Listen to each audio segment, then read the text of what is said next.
Good morning, good afternoon, good evening, and good daffy, and welcome to a bit of the Elder Scrolls for Oblivion. I couldn't begin to tell you what part we're on.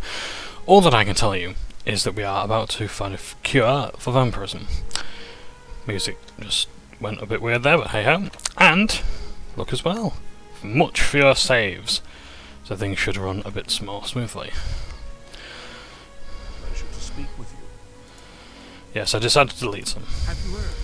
Adamus Philid has been killed, murdered by the Dark Brotherhood. We know that for certain then. I'm pleased that you would ask. There is a way, though it's not up to me. Count Isildur of Skingrad has done the most recent research on the cure, I believe. He's what you might call a vested interest in research. I suggest you travel there and seek an audience with him.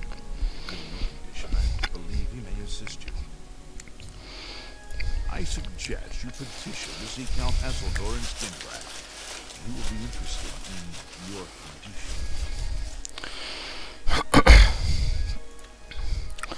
One thing that RPGs evidently struggle with is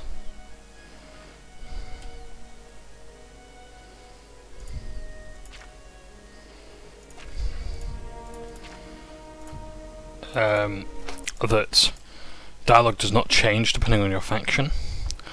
The world very rarely reacts to you as a person and you as a legend in your accomplishments. Greetings. Do you have business at Castle Skingrad? Actually, I do. I'm afraid the Count does not see anyone without an approved appointment. Do you have an appointment? I see. Please, wait here one moment. I shall speak with the Count. I saw Agnet out drinking late again last night. It's no wonder they call her the Pickle. She sure can repair armor, though. Good morning. I'm honored to speak to the champion of Cyrodiil. What do you need?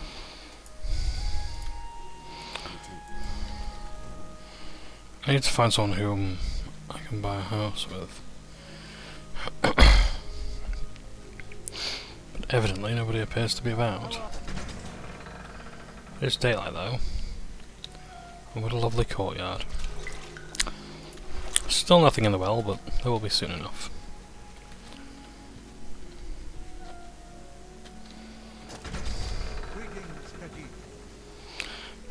Is there upstairs I might be able to talk to about buying a house?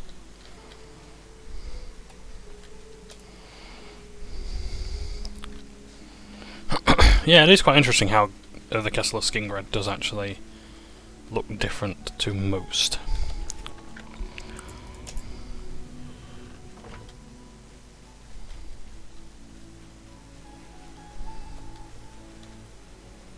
You're not supposed to be here. God damn it. Oh well. Well, let's wait an hour and see what happens. Looks like something might be happening. Okay, let's wait 24 hours. I understand you're looking for a cure for vampirism. This is fortunate, as I also seek the cure.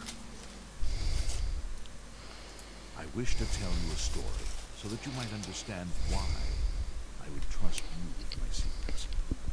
Would you hear it? More than 50 years ago, my wife, Ronan, and I were both turned into vampires. While I came to embrace the changes in myself, she did not.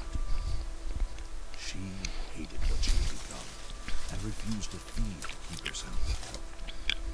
She eventually slipped into a coma, from which she was not woken. My trusted servants have cared for her all this time, but I wish for her to at last find peace. The cure is for her. I have researched what I can, but acquiring the cure is beyond my grasp. I cannot risk drawing too much attention to myself. So I would ask that you take up the search on my behalf. If you are successful, I will reward you in whatever small way I can. Will you aid me? What little I have discovered points to the witches of Glenmore. In the past, they have been capable of creating a cure. I have searched for these witches throughout Cyrodiil, but no covenants still exist within its borders. There may be one left. I have unconfirmed reports of a woman seen near the Corbolo River. Fits the description of these witches. Seek her out and learn whether she can help. She lives south of the river, east of the Imperial City, and south of Chedenhall. If you are successful in finding a cure, report to my steward. You have my thanks. I have told you what I require from you. There is no more to say now. Speak with Howlers when you have found this woman. Excuse me. Pleasure to speak with you. Farewell. Welcome back. Have you completed your task for the Count? I see. Please find me when you do. The Count is eager to receive it. So, onwards we go, into the sun. I've not heard of this Corboro cave before, so that's quite interesting. River, rather. Ah, there we are. Corboro. Corboro River.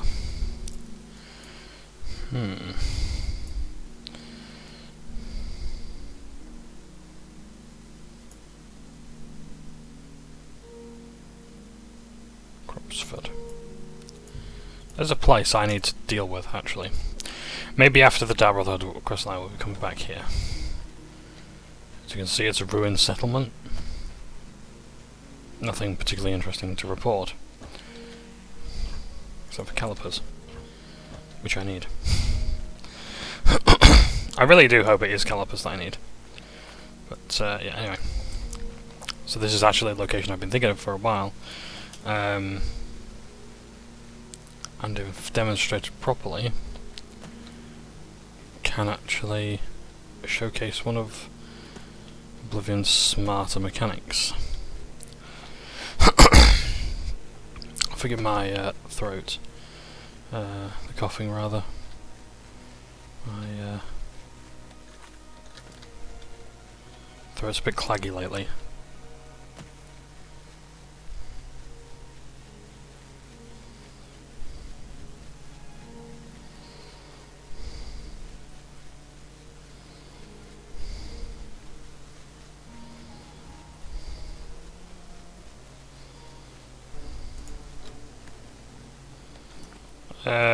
Don't particularly need this bow. Oh, I could use it, couldn't I? What am I going to use?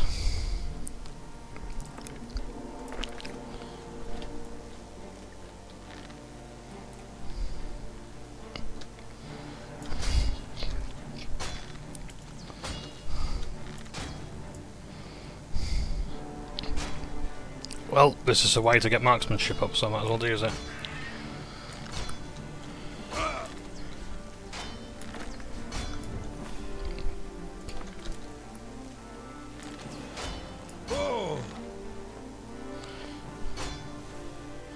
Yes, the whole stealth archery thing in this game isn't quite as interesting, and God help you if you try doing it in Morrowind as well.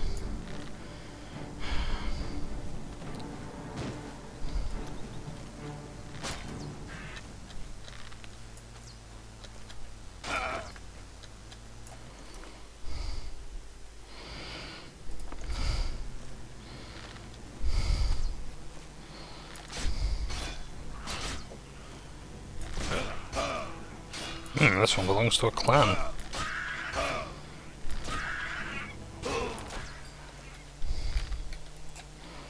I can't remember how to put the arrow back.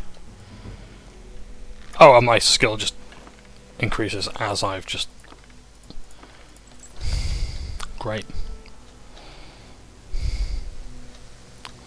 Winterbeck Cave. Okay. Some steppy steps here as well. Apologies for the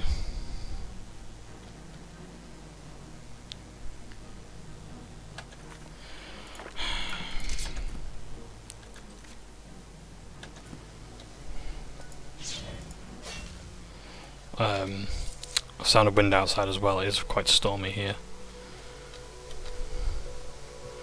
I suspect there's going to be a heat wave at some stage as well, so that'll be fun.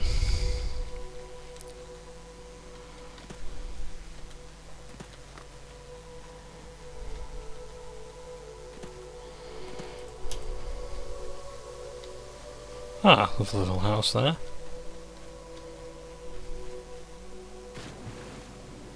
Look forward to seeing what that's about.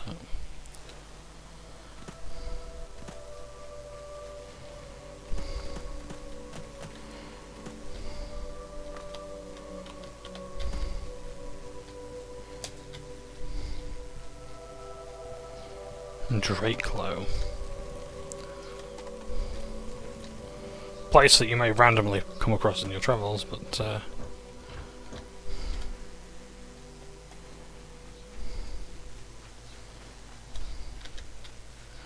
it's rather curious because you don't see many huts like this in the wilderness. It's also trespassing to enter. Sorry, it looks like you've wandered into a restricted area. You've got to leave now. What brings you to this neck of the woods, sir? Oh my! What makes you think I would know about such a thing? My dear, you shouldn't trust rumors. They can get you into a horrible trouble. This time, however, you've heard it correctly.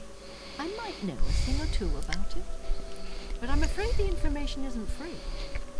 You do me a small favor, and then we'll talk about this cure you seek.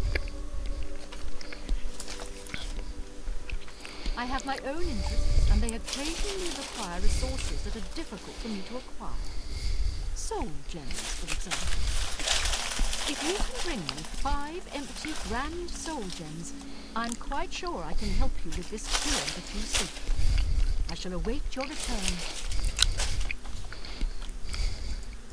Bring me the soul gems I've asked for, and then we'll discuss a cure. Okay. Be seeing you. Well, that's it then, that quest's over. Because good luck actually getting any soul gems. Let's see if we can find some. Why not? I'm probably burning in the sunlight. Oh, maybe not. But yeah, soul gems. Where can I get soul gems? First of all, let's try the copious coin purse. Of course I'm not going to break in. At least in such a way that I get caught.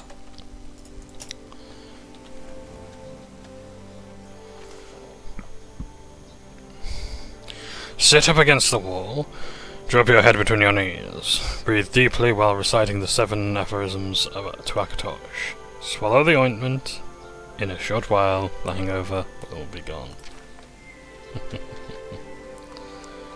Now, does he have any soul gems lying about? I can't seem to read that note there. I can pick it up. Ah, it's a recipe.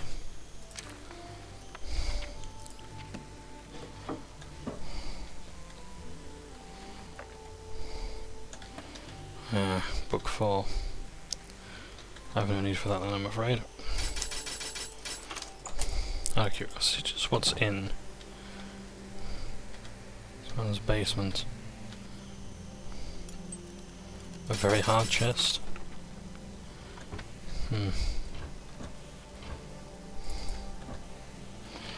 What else? Oh, silver. Nice. Calipers, don't mind if I do.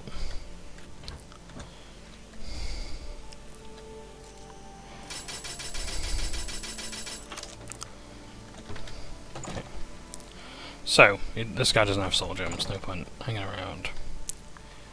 Next stop, please. Hi there. Gilda Carafe isn't likely to have any. Oh dear.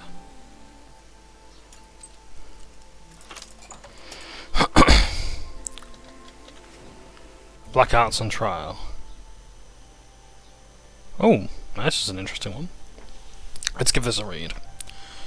The Black Arts on Trial by Hannibal Traven, Archmagister of the Mages Guild. History. Necromancy, commonly called the Black Arts, has a history that dates back to before recorded time. Virtually all the earliest laws of the land make mention of it as expressly forbidden on pain of death. Independent practitioners of the arts of sorcery, however, continued its study. The Sigic Order of the Isle of Artaeum, precursor to our own Mages Guild, also forbade its use, not only because it was dangerous, but because their holy belief, but the belief in their belief in the holy and unholy ancestor spirits made it heretical. Again, despite this, we hear many stories of students and masters who ignored this stricture. When Vanus Galerion left Artaeum, he may have disagreed with the Sigics on much, but he also refused necromancy to be taught in the guild. Almost 1,100 years later have passed since the times of Vanus Galerion, and there have been many archmagisters to lead his guild. The questions of necromancy has continued to be asked. The strictures against it in the guild have never been lifted, but the attitudes about it have shifted back and forth over the years. Some archmagisters have been inclined to ignore it entirely, some have fought very actively against it, and still other archmagisters have been rumoured to be necromancers themselves. In my new role as an archmagister of the Mages Guild, it is my duty to set policy on this matter. Though I have my own opinions on the black arts, I took counsel with two of the most learned mages in the Empire, Magister Voth Carolus of Corinth and Magister Ulysseta Gra Cog of Orsinium, and we debated for 2 days. What follows are summaries of the salient points of the debates, arguments, and counter-arguments which led to the resolution of the Mages Guild on the subject of necromancy. Argument. Argument by Master Grakog. Necromancy is poorly understood. We will not make it disappear by ignoring it. As an intellectual institution dedicated to the study of the magical arts and sciences, we have obligations to the truth. Censoring ourselves in this scholarship is antithetical to our mission of neutrality and objectivity. Counter-argument by Master Callis. The Mages Guild must balance its quest for knowledge with responsible caution and ethical standards. It is not censoring a student's course of study to have him proceed cautiously and with purity of purpose. It is not limiting a student's freedom to set rules and boundaries. Indeed, it is essential. Argument by Master Callis. Necromancy is an anathema throughout the civilized world. To embrace it publicly, the Mages Guild would inspire fear and hostility in the populace at large. Vanus Galerion wanted this institution to be unlike the Sigic Order, which was elitist and separatist. We ignore public opinion at our own risk. We will certainly lose our charters in many places, including, very likely, the whole of Morrowind, where sentiment against necromancy is very strong. Counter-argument by Master Grakog. Yes, we should be sensitive to the concerns of the community, but they should not and must not dictate our scholarship. Necromancer to many uneducated persons simply means an evil mage. It is madness to limit our work because of prejudices and half-formed understanding. It is an affront to the purpose of objective study to turn our back on a subject merely because of public opinion. Argument by Master Grakog. Necromancers are a scourge of Tamriel, whether operating independently or in concert with the Slodes, or the Slovards, or King of Worms Manimarco. They are responsible for many horrors, animated zombies and skeletons, and other forms of undead. To best combat menace, we must understand the powers of the Necromancer, and we cannot do that by restricting our study of the Black Arts. Counter-argument by Master Callis. No one is disputing the threat of the Black Arts. In fact, that is the very essence of my argument against the Mages Guild, making it a school to be taught to our initiates. We can and should know of what our enemies are capable of, but we must be careful not to step into a trap of looking too deep into his ways and making those ways our own. We do no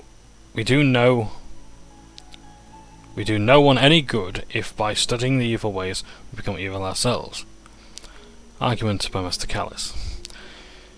Necromancy is inherently dangerous. One cannot dabble in it. The simplest spell requires the spilling of blood and immediately begins to corrupt the caster's soul. This is not conjecture, but simple fact.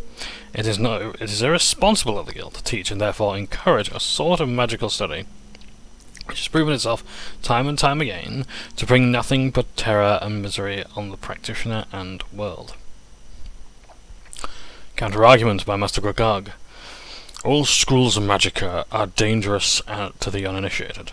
A simple fireball spell from the School of Destruction can cause great harm when cast by a novice, not only to others but the mage himself. The School of Mysticism, by its very nature, forces the practitioner to divorce his mind from logic, to embrace a temporary sort of insanity, which one might argue is very like corrupting one's own soul. Argument by Master Kakog. The guild already permits some form of necromancy. The schools of magicka are, as we know, artificial constructs, originally formulated by Vanis Galerian to divide and thereby simplify study. They have changed many times throughout the years, but at their heart, every master knows, they are all linked together. When a student of conjuration summons a guardian ghost, he is touching on the school of necromancy. When a student of enchantment uses a trapped soul, he too may be considered guilty of a black art. The School of Mysticism, as I have stated before, has some kinship with necromancy as well. To say that students may not learn the ways of necromancy is to stifle common skills in other, more historically legitimate schools of the guild. Counter-argument by Master Callus. Yes, the schools are intertwined, but the standard spells of each school have passed the proof of time. We know what a student of mysticism, properly instructed, will not be permanently harmed by his experience. In many ways, it is a question of extremes, how far we would permit our studies to take us. Necromancy, by its nature, relies on the practitioner going further into the darkness than is wise, virtually guaranteeing his destruction. It has no place in the Mage's Guild. Conclusion. The risks of studying necromancy outweigh its usefulness. The Guild does not wish to censor the study of any of its members, but it will not tolerate studies in the Black Arts, except in limited form for the purpose of combating its evil adherents. This may only be done by rare individuals who have proven themselves both highly skilled and highly cautious, and then only with my express permission and supervision. Afterword. I regret to acknowledge that the truth behind the rumour that Master Uliseta Grakog was more than an apologist for necromancy. She was a necromancer herself. Upon this revelation, the Knights of the Lamp attempted to arrest her at the guild house in Orsinium, but she made good her escape. We have every confidence in the replacement Magister in Orsinium. Though I disagreed, I respected her logical reasoning enough to include her arguments in this book, and I see no reason to remove them. It is disappointing, however, to see that her interest in the truth was nothing more than a euphemism for her slavery to the Black Arts. This unfortunate situation merely illustrates how essential it is for guild members to be wary of the lure of necromancy, and be vigilant to its practitioners' infiltration in our Mage's Guild. So there we have it.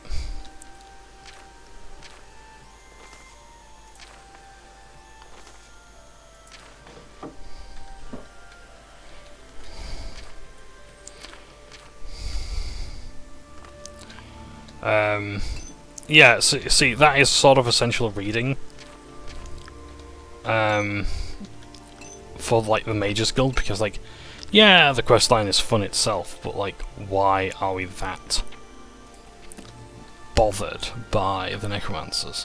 I mean, like, why is it so necessary that we ban necromancy? You know, magic is dangerous in this setting. You know, why is necromancy this one kind that is not tolerated? Now, if you've played Morrowind, you might know why, because it has a massive cultural impact. It has massive repercussions on the religion of the people of Morrowind. And if it was brought there by the Empire, it would yeah,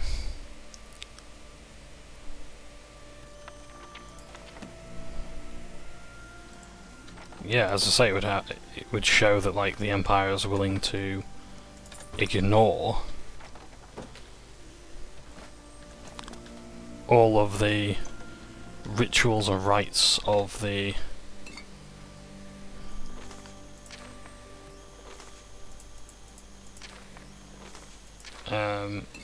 tribunal and such.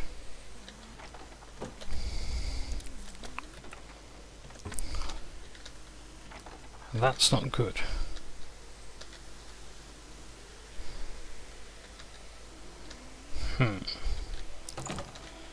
So, I don't know how many soul gems I've just nabbed there.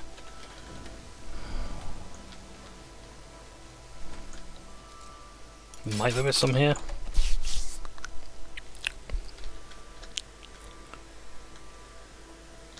I doubt there would be. A clothier shop. No. The only other place I can think of is like the Mages Guild.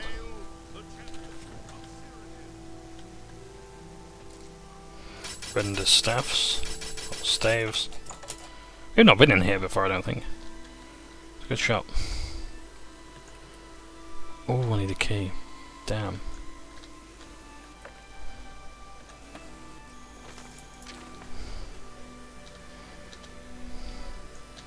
Oh, hello. Aqua silk robes. Nice. What books are here? The third door. The Wild Elves. I'm always willing to take more copies of books. Oh, Tattoo robes, I'll take those. Green hood robes, I'll take those. Or rather, green hood robe. There's probably a copy of Mysticism there. Or something else maybe. Glories and Laments, I'll take those.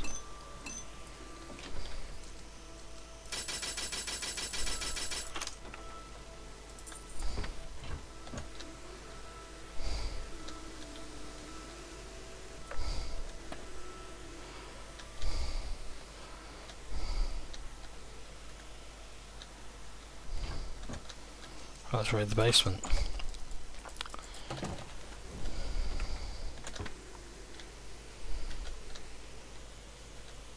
Come on, Grand Soul Gems.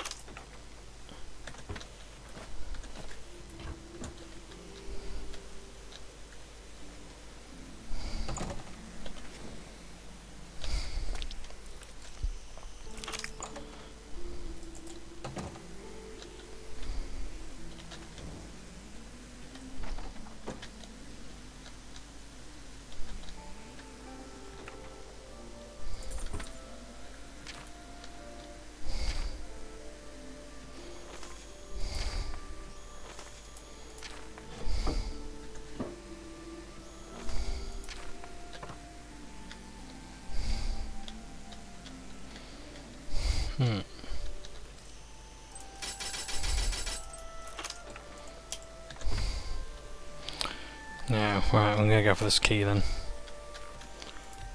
Oh, I can also feed as well.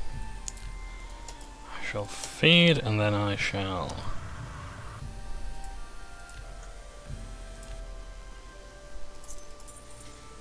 Take it. It's worthless to me anyway. Oh dear, I got caught. But...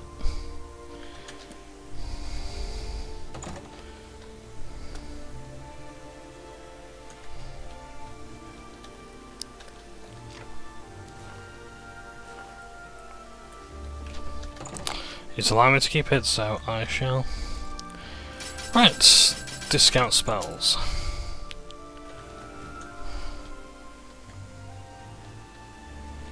Anything that I can steal.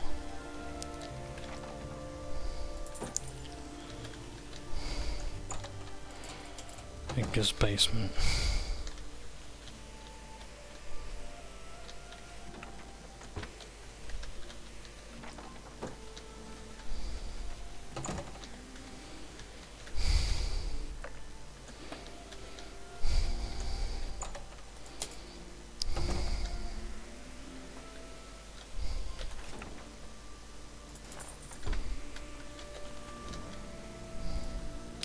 I suppose you got any netherite, do you?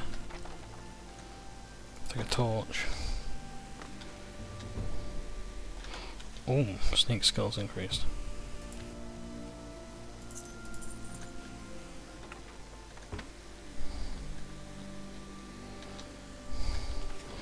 Right, you need to find a merchant then. Yeah, I can't think of anywhere else that would do soul gems. In this city. Thief trade goods, don't think there's anyone there. Right, let's just wait a bit then. Because I need to learn some skills.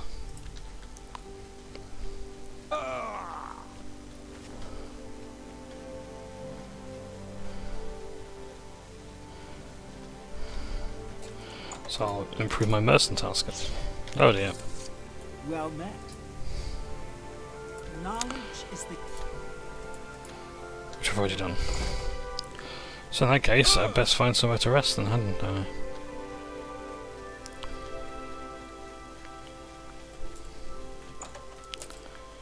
Well, there's an inn here, so... Well met.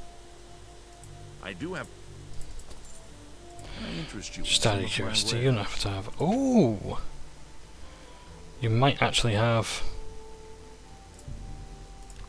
what I'm looking for. Oh, you wouldn't, would you? Because for some reason he sells all these arrows, which I could actually do with. Yeah, why not?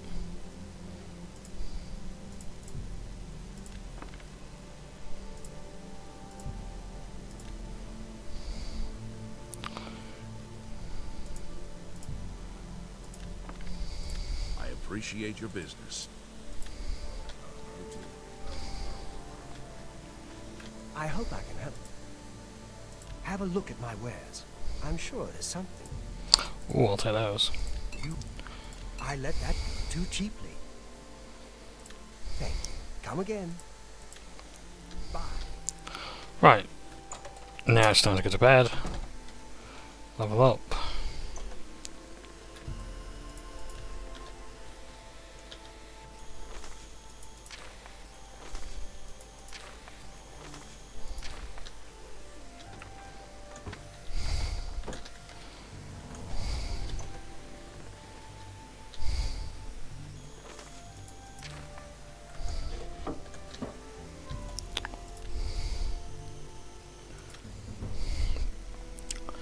So, oh, so close.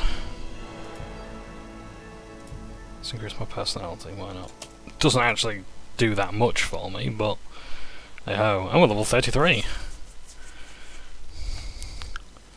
Yeah, so we are not actually far from maxing out our levels.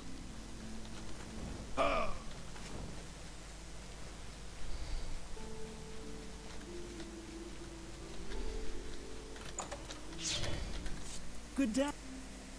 Let's see if we can't teach. I can show. There's knowledge. Let's see if we can. There we go. So what is our mercantile skill now? Oh, we're a silencer, the dab with that as well. It is 88. Not bad. Take care. Still taking sun damage. Okay. I shouldn't be taking sun damage now. So, how many soul gems do I have that are empty?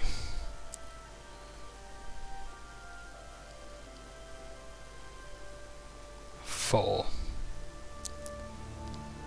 Oh,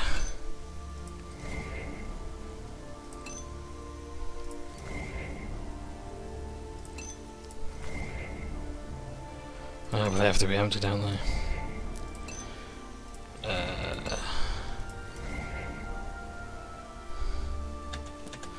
Right, to the Mages Guild then. Okay, University. Let's see if I can't get myself some soul gems.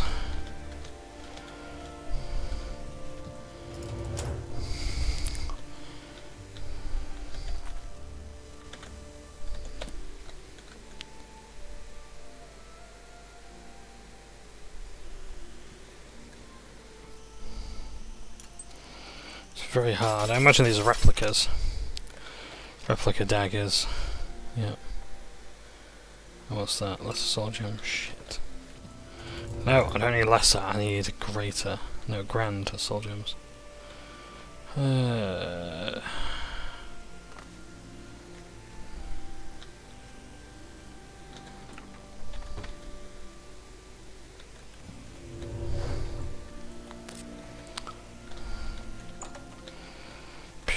Where can I find some? Excuse me, fellow magister. Is now a good time to talk? No, that's... I know you're busy. Kiranasium, maybe. Well met. Well, what have we here?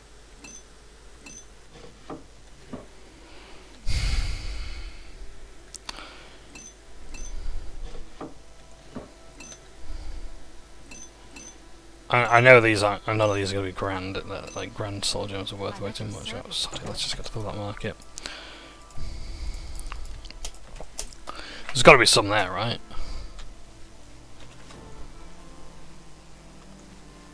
Should be in the clear. All right.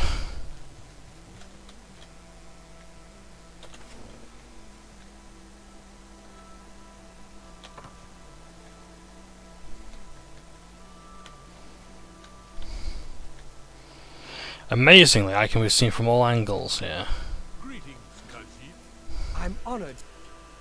You never know when you might need a good, strong potion. Best to stock up now while you can.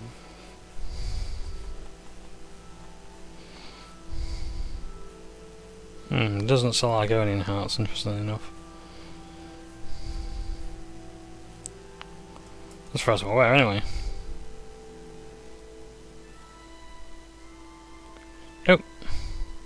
It sells poisoned apples, so that sounds good. And rat poison as well, interestingly enough. I don't know what that's from. Azure Star. Come on, Grand Soul Gem. It doesn't sell them empty though, does it? That's not good. Oh, there it is. Pleasure doing business with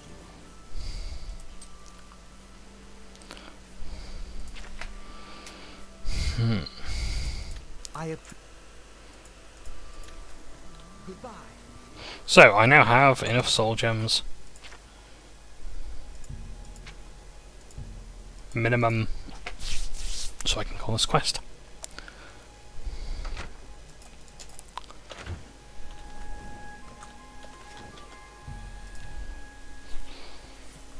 And just in a cruel twist of irony,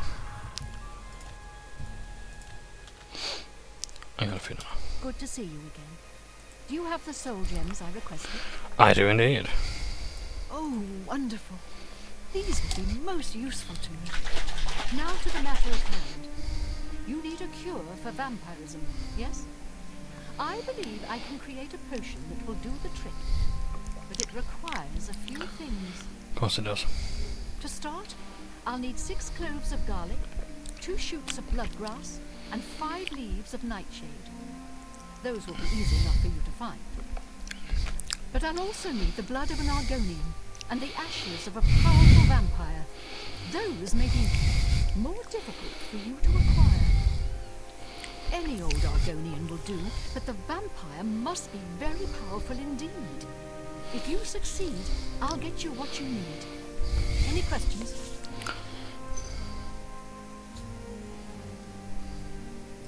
This one is difficult. It may be quite a trial for you. But if you are successful, it will make the cure all the more worth it. You have come across a vampire or two in your travels, perhaps? I assure you, they are nothing like what you must face. The vampire you seek is powerful. So powerful that those who sought to destroy him were unsuccessful, no matter what they tried. The best they could do was to imprison him underground, where he survives to this day. Search near the north bank of the river for hindering. If you can vanquish him, his ashes will be more than adequate for my needs. You're familiar with it, aren't you? Often used in cooking. It should be quite easy to find. Perhaps not quite as easy to find as garlic, but if you're determined, you'll find it. Keep your eyes open, as it often grows in the wild. I've seen plenty of Ayleid ruins.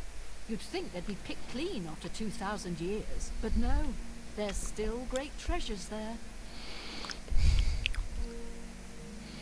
Once I have all the ingredients I need, I'll fashion a cure for you.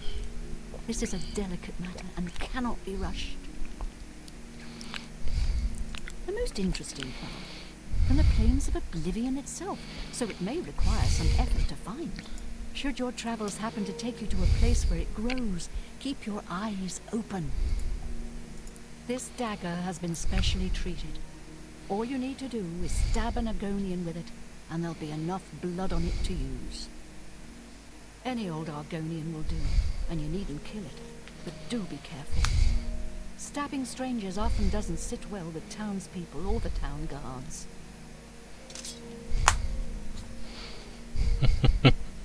You haven't used it yet, have you?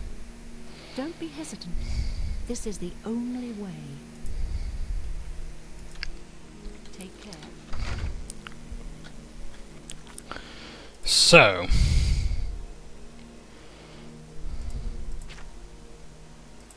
Redwater Slough, or Slough.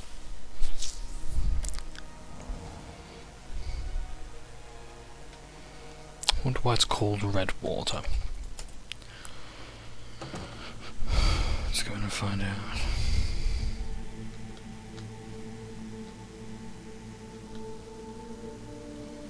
Well, that's not good, is it?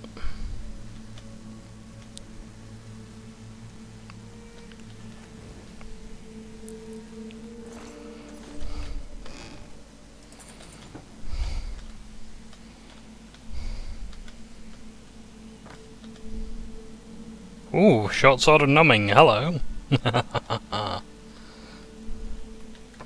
In fact, I will take that as my treasure. There we go.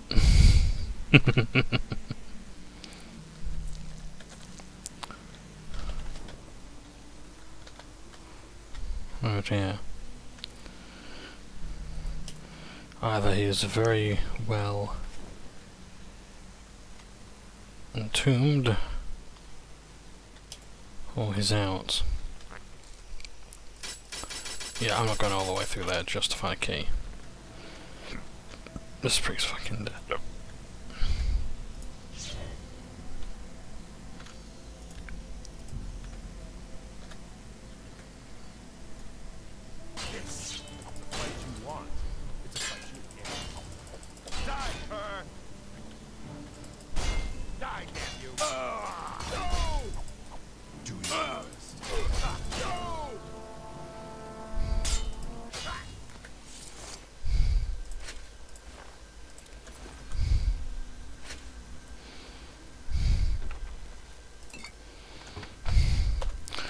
Would a feather start? No, it wouldn't. Right, okay, that's fine.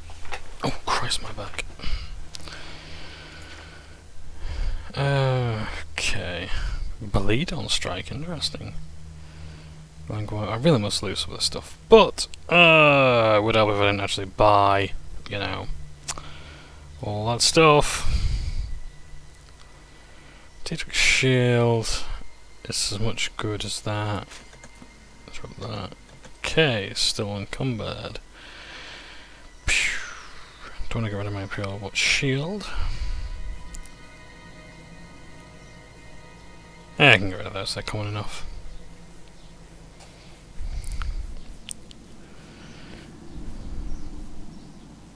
They don't weigh anything, but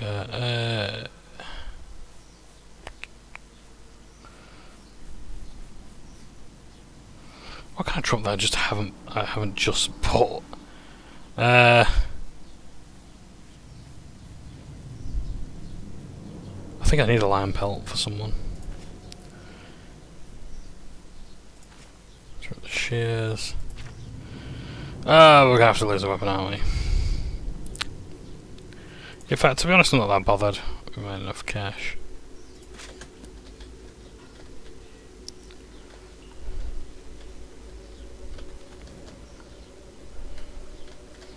Then we've come all that way. I used up all those lockpicks. Oh, I was about to say for nothing, but apparently not.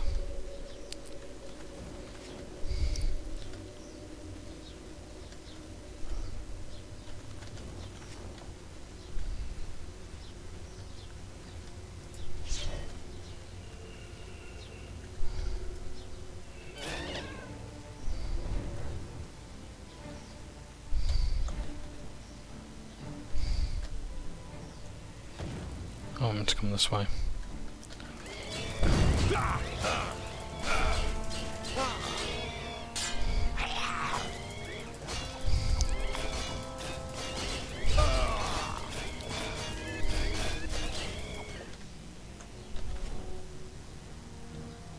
Oh, we've attracted some attention.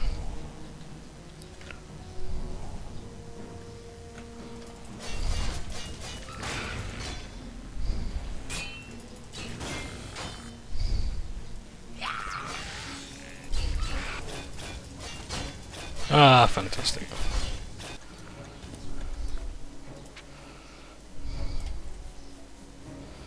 Need to enchant it. What have I got?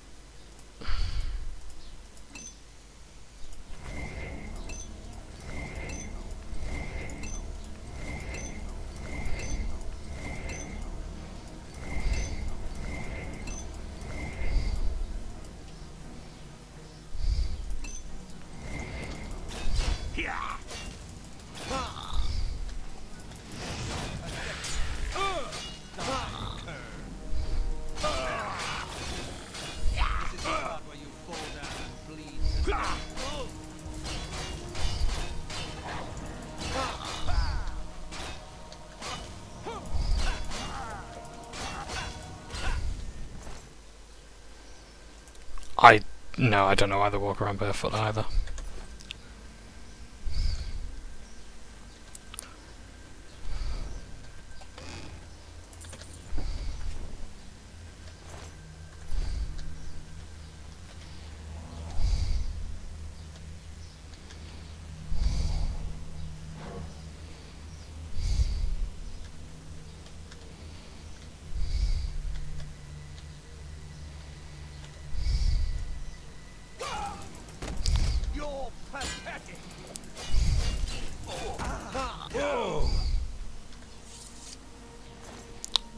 And this is apparently the powerful vampire, is it? Oh, nice. Greater soul gems.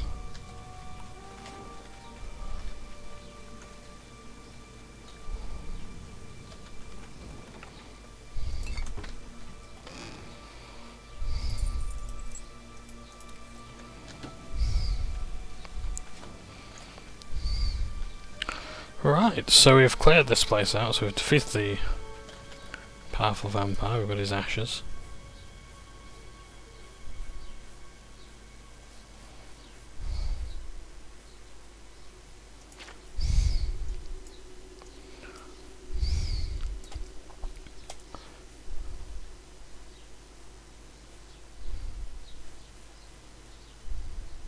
Which we can just consume.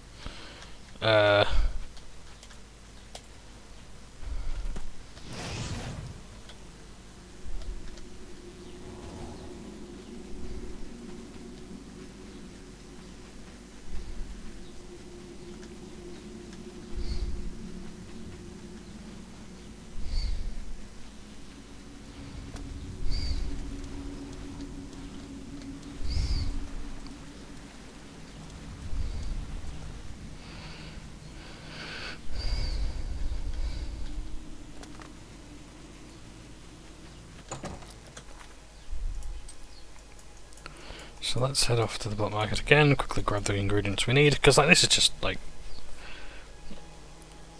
basic fetch quest stuff, I'm not that bothered about it. Well, the authenticity of it is such, so I need... Well, have a look at my wares. I'm sure there's something to suit you. Need nightshade.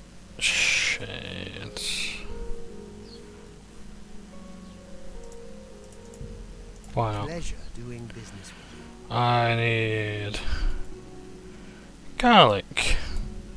You're a fine negotiator. And now I need plus grass. Another satisfied customer. Take care. Thank you. Right, so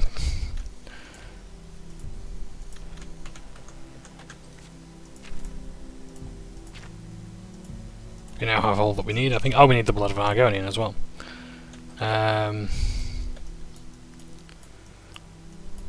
There are plenty in Lewin. Oh, she's feeding. Oh, no. I was gonna say if she's sleeping, I can feed on her.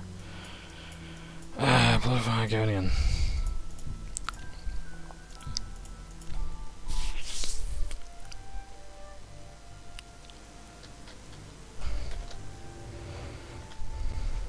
Good to see you.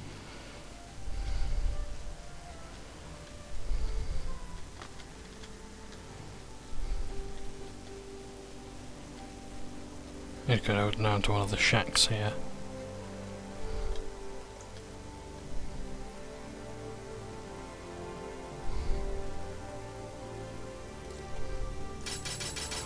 To Utamiel's house.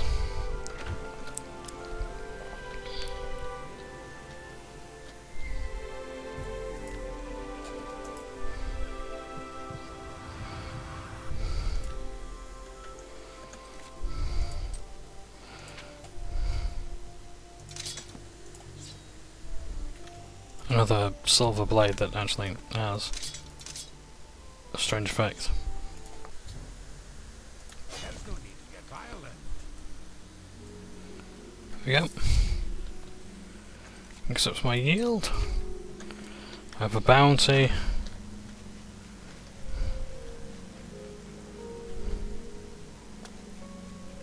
Looks like you are in some trouble. There we go. I no longer have a bounty. And I have the blood of the Argonian. Yes?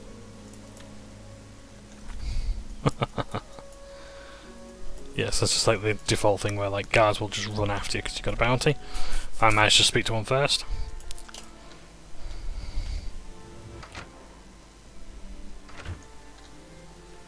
Feed again, just to be sure.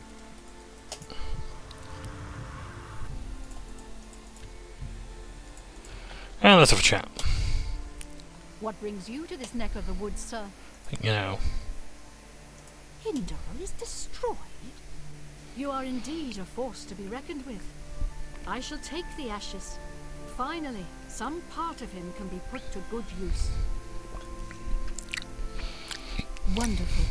I do hope you didn't try to eat any of it. It can have very nasty effects on one such as yourself. 6 cloves, just like I asked for. Very good. Oh, excellent. I hope getting it wasn't too much trouble for you. I'll just take that dagger back from you. It should have more than enough blood for my needs. I do hope it didn't cause too much trouble. I have everything I need. Now all that remains is to brew the potion. This, however, is a task with which you cannot assist. Give me 24 hours. I shall have the potion ready for you then. so let's just actually check if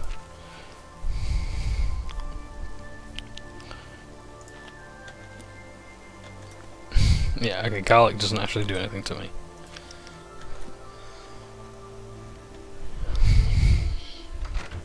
So I can't wait in a house.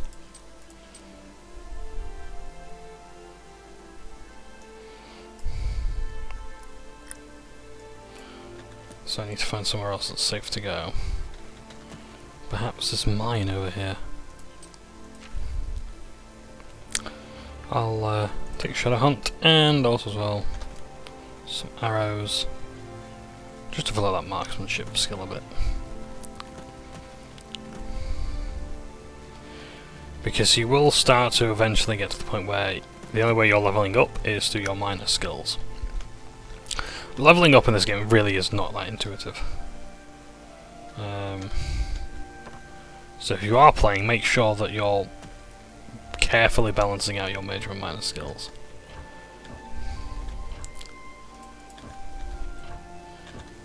It's just like, it's just, all it is just like a fault of communication, is all.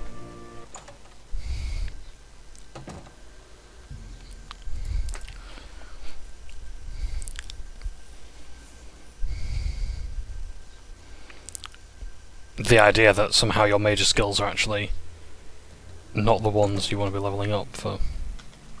for some reason.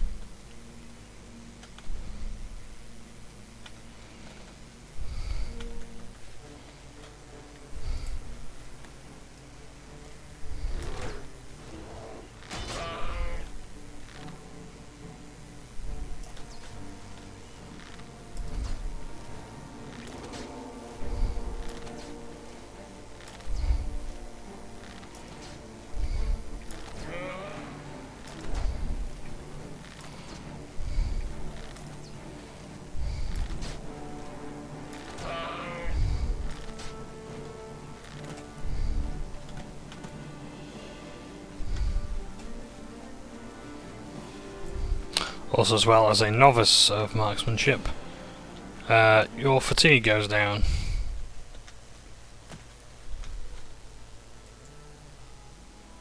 The longer you hold the bow. So interesting, so it seems as though just actually firing off the arrow increases your skill in marksmanship.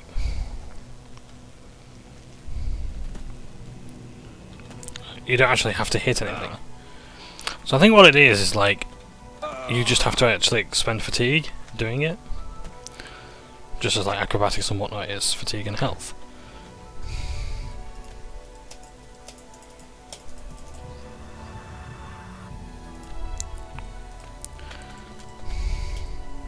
Welcome, welcome. I have something for you. The cure you seek is ready. I'm quite pleased with the results. The batch came out larger than I'd expected. There's enough for 2 doses of the potion. Unless I'm mistaken, I believe this dose is promised to someone. Should you ever have need of another for personal reasons, I can provide it. Our work here is done. You should be on your way. You already have the cure. Shouldn't you be delivering that somewhere? You too. So one is the cure for vampirism. Look at that. And one is the vampirism cure. One of which you cannot consume. So we return now to Castle Skingrad. Let's see if we can cure the Count.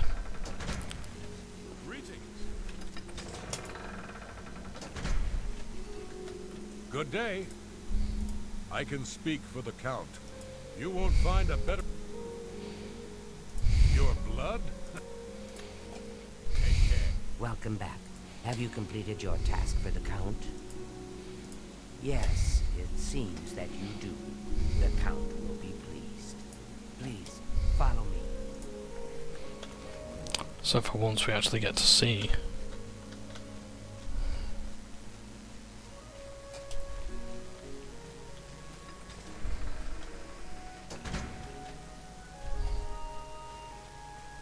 Where this goes. The Count awaits within. Please do not delay. Oh. Well. I didn't realise this was a thing. I don't think I've actually ever done this quest before. I've read about it, seen it, but actually doing it. This is really something else.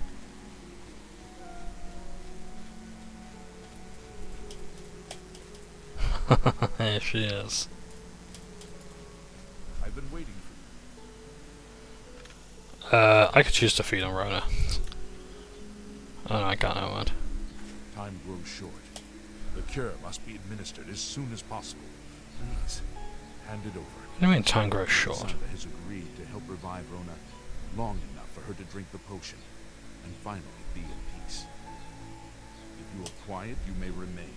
Now stand aside. I can bring her around for a short time. You must be quick.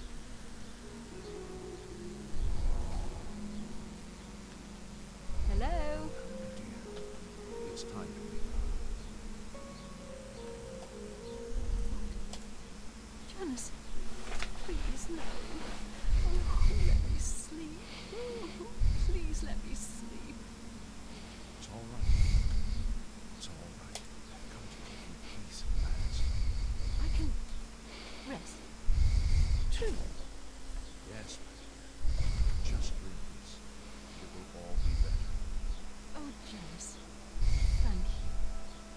Thank you for saving me.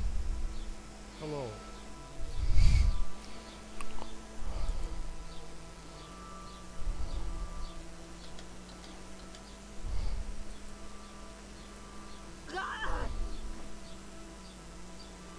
The fuck?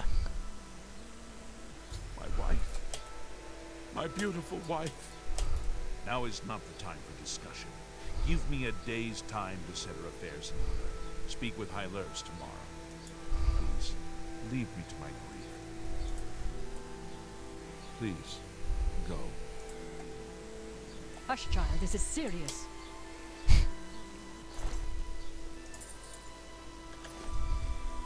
Please, go.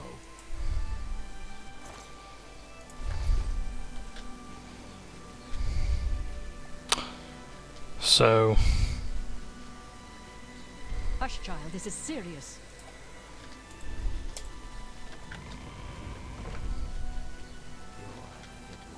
The Count needs more time. He will see you when he is ready.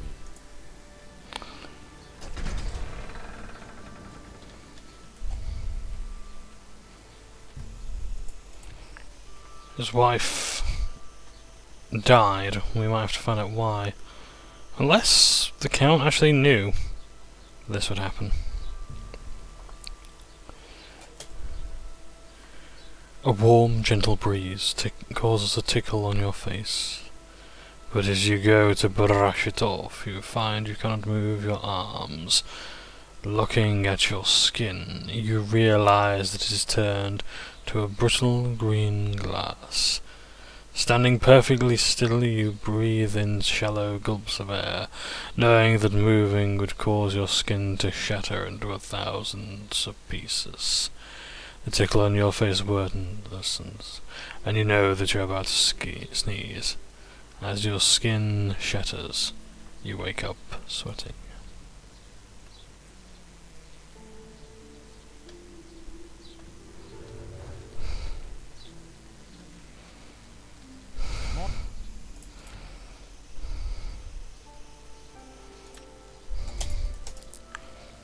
Is the cat ready yet? Well met. Please, wait here.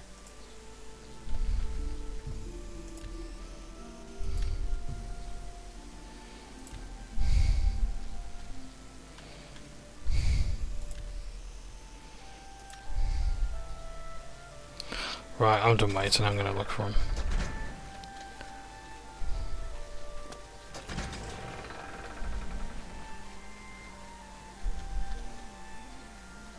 Please, wait here.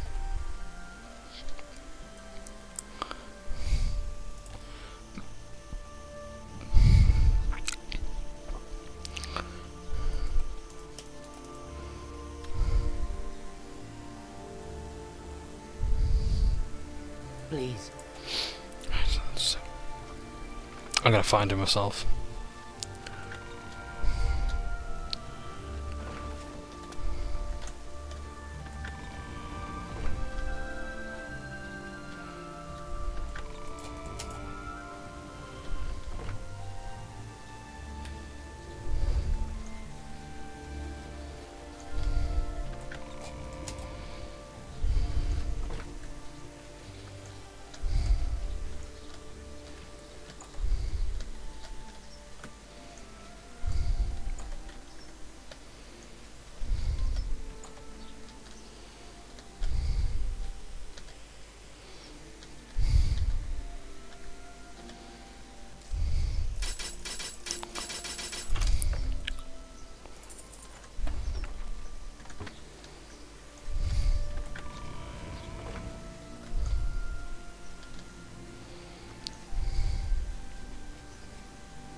Seriously, how do I actually get to the Count?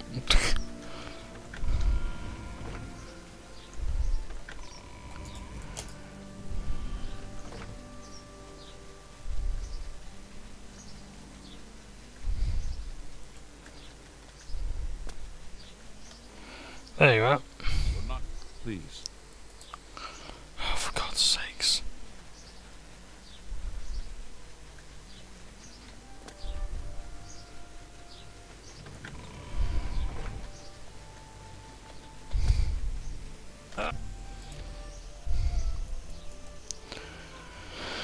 Ah, dear.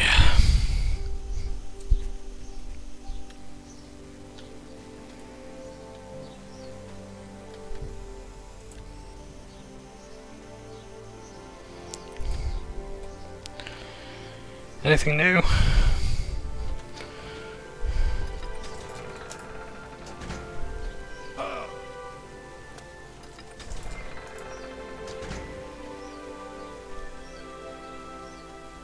Please, wait here. Do you want to go, or...?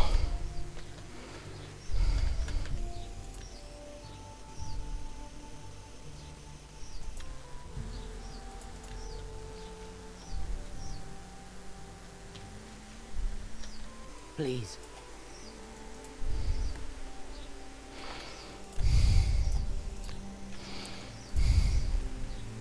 By the gods. Looks like you. Right. So that's actually got us to move.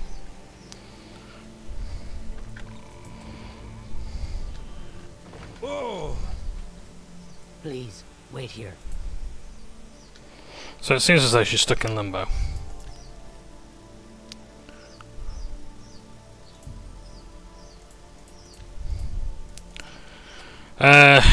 Right. Time. Yeah, we've seen all this. You've been around for a short time. You must be quick. I'll just let this play out. It's time. Janice, please no. Oh, let me sleep. Oh, please let me sleep. It's all right. It's all right. I can rest. True. Yes. Just please.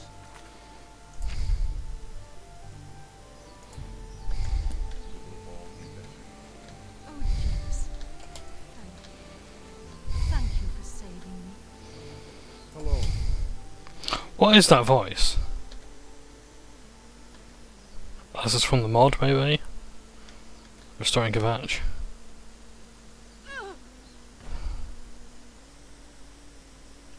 My wife. Now is nothing.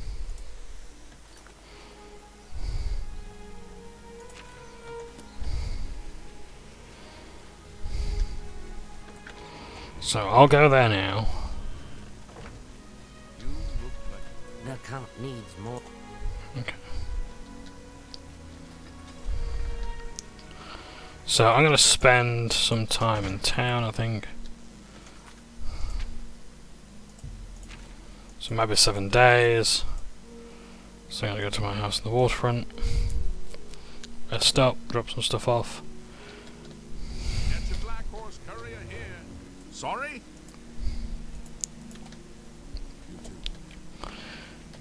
And while we wait, perhaps even have a bit of story time.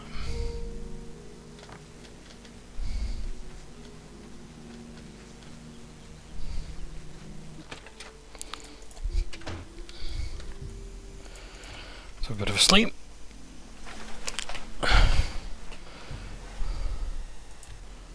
Please, go. Okay. You've come all the way here.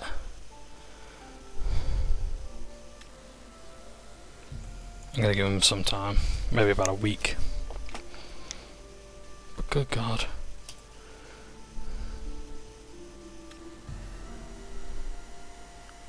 You dream of long days basking in the sunlight of your native lands. You feel the warmth and the heat, and you feel your body become refreshed. Then you awaken, knowing it was but a dream. They really phoned that one in, didn't they? Mind you, actually, I suppose that works. You can no longer do that as a vampire. Which is made very difficult.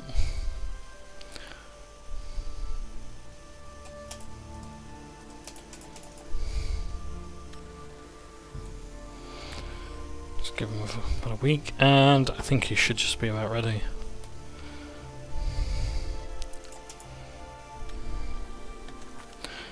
Right.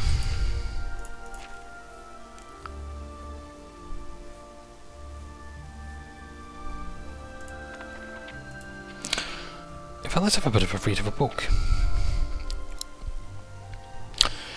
Here's quite an interesting one, I find. Ziora and the Box. Ancient Tales of the Dwemer, Part 11, by Marbo Sul.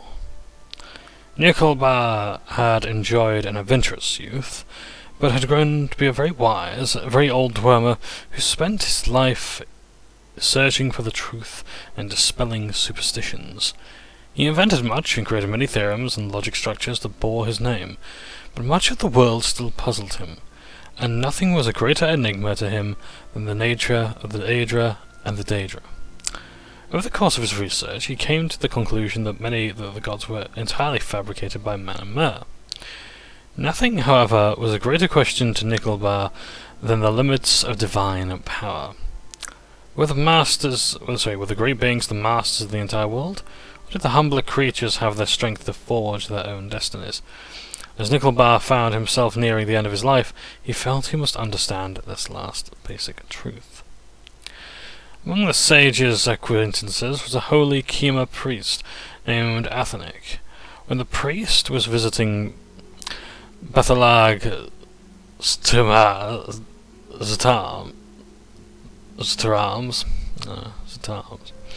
Nickelbar told him that he intended to do what he intended to do to find the nature of divine power.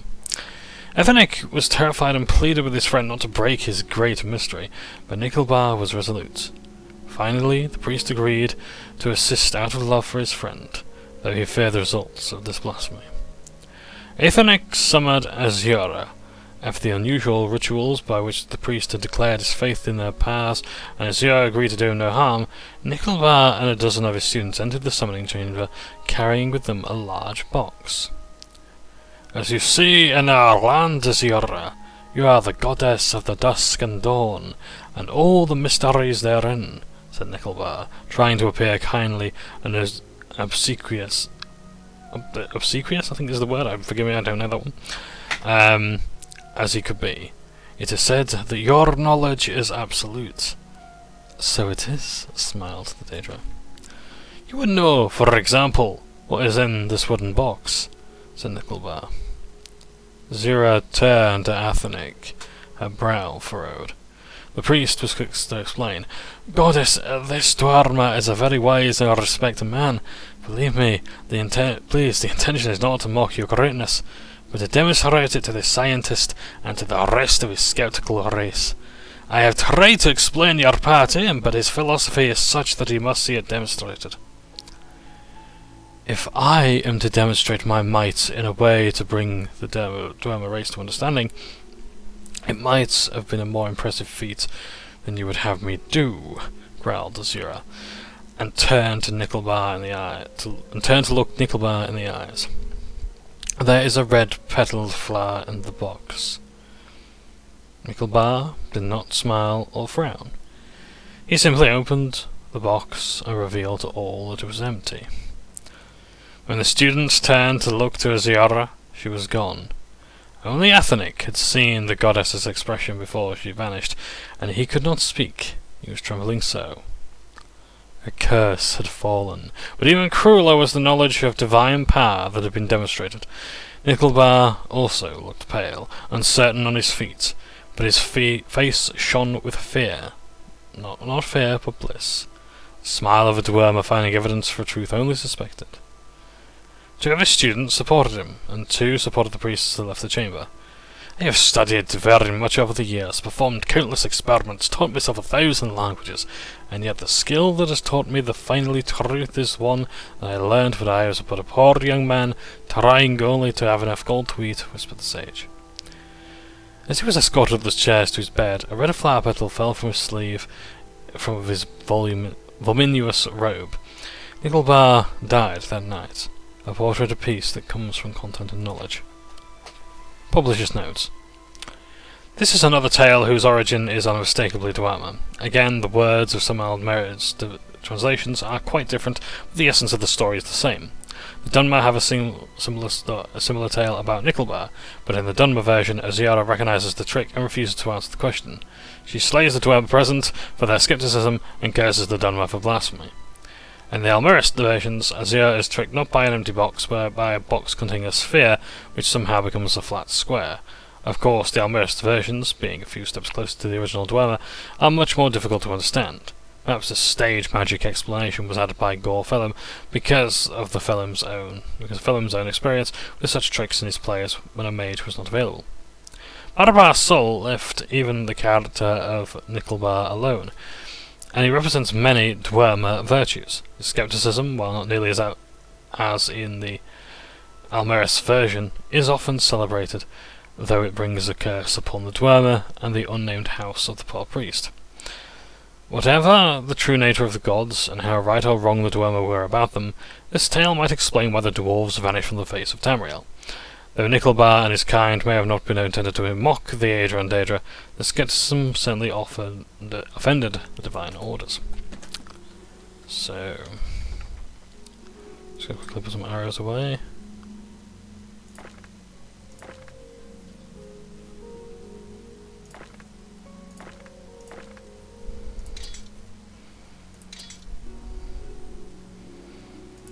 Right.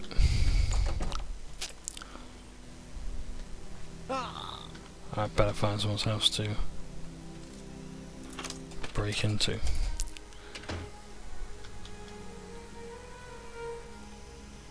And someone worth feeding on.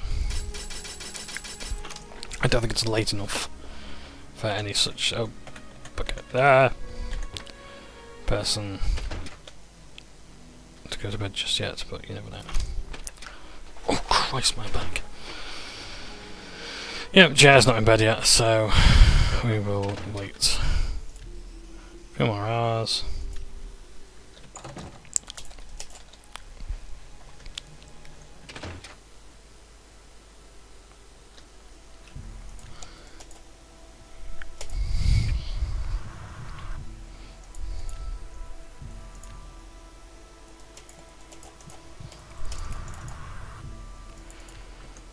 So, as you may have been able to tell from that story, the Dwemer, I don't know what kind of elves they're called, because they're not called elves as such, they're called dwarves, even though they are not like the typical dwarves. They are not short and stout and, well, typically bearded. They are another kind of elf.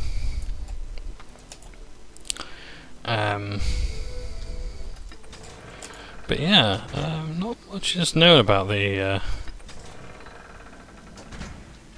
Dwemer, or the Dwemer. They're elves, really.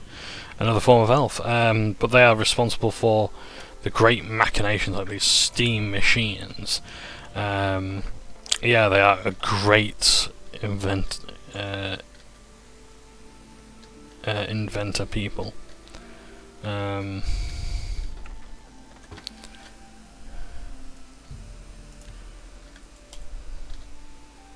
Please.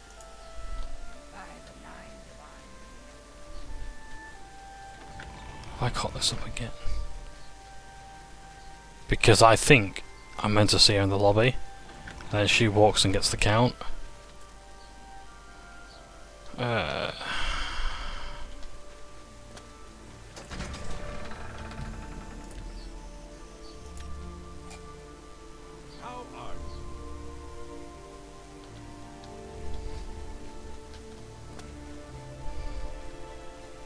Please wait in the hall. Okay, that's grand. That's certainly a new dialogue option.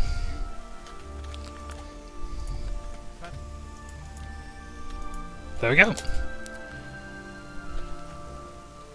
It is good to see you again, my friend. I cannot thank you enough for helping me rescue Rona from the terrible state she was in. I hope that she has found the peace she sought. I'd like to offer you a reward for your efforts.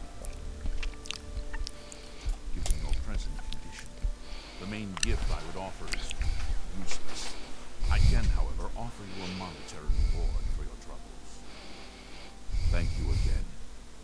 shall rest easier now, knowing that Rona no longer suffers.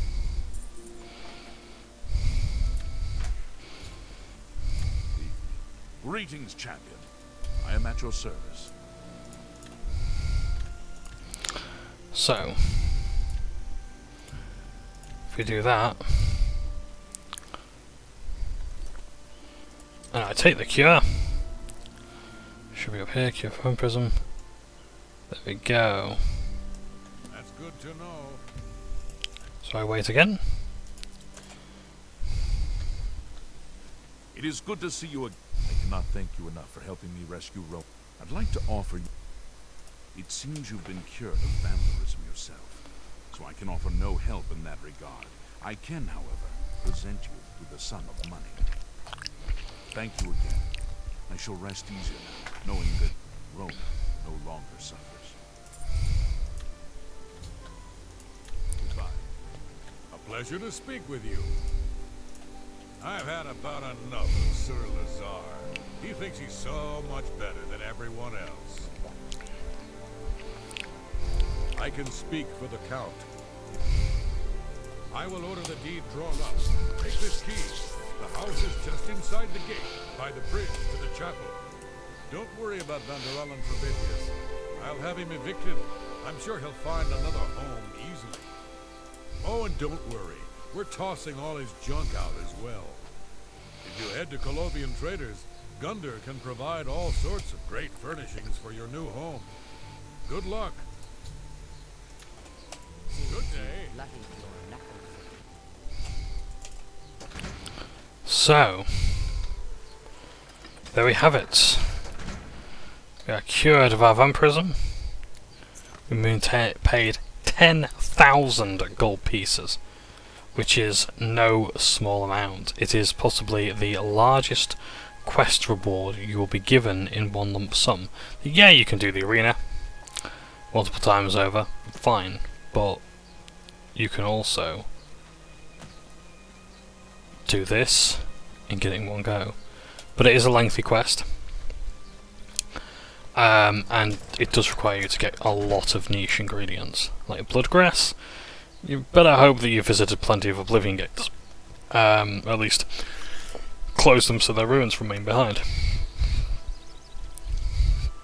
You know, Nightshade is a bit of a pain to find, but yeah, bloodgrass, and even then you've got to be successful in harvesting it, and everyone is. What am I here for? I'm here for my house, aren't I? But I'm not left with much money.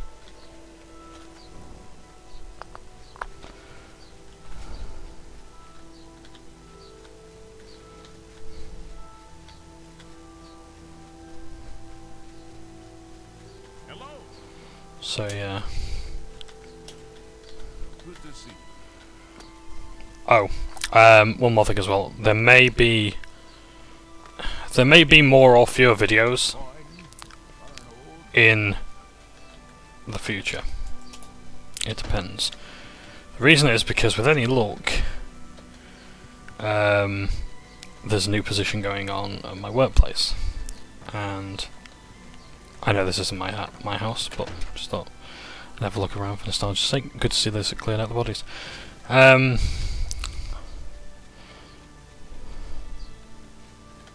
Where's my house? I know it's up here somewhere. Is it this one? Where's Thorn Hall? My house, yeah. So yeah, and what a beautiful house it is. Yeah, so there is a position opening up at work, and it is an upgrade for me. It's something I want to do as well. Can't seem to find out what I'm looking for. No matter, we'll find it soon enough. But yeah, God, it's gorgeous.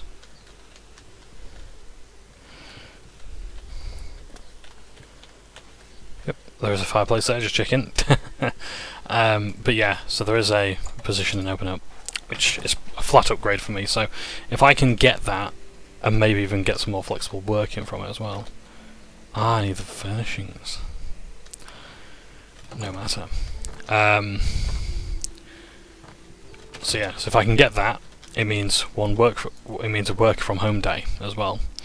So that means I'm spending less time travelling home and getting home late, so I can actually just basically put the phone down, or whatever it is I'm doing, you know, put the laptop away, and instantly into the game. It's my pleasure. Please continue. Undena Orethi grows some good tomatoes. Yep, they sure are good tomatoes. Take your time. Have a look around. You won't find better prices in all Tamriel.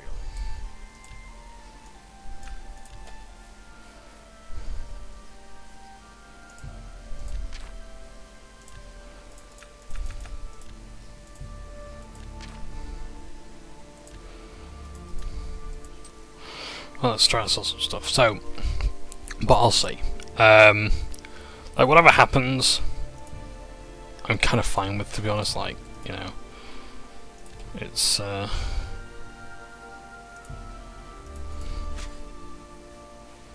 At the end of the day, I'm comfortable in the job I'm currently doing.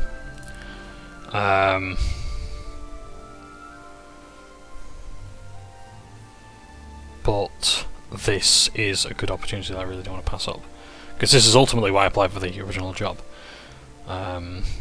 So yeah.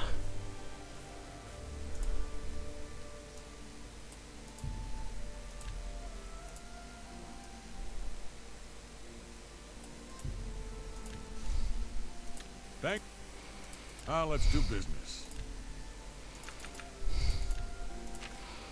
Let's just see if that works. That's a good. I don't actually need all of these. Poisoned apple, so if I could just maybe upload a few more. So just do like 3 at a time. A good price for a good customer.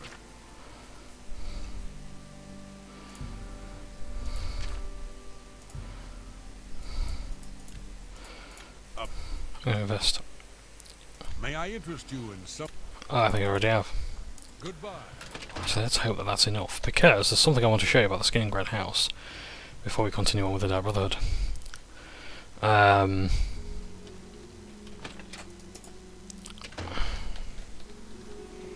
we are, just look at how much it's improved already. Basement's pretty bare still, but that's okay.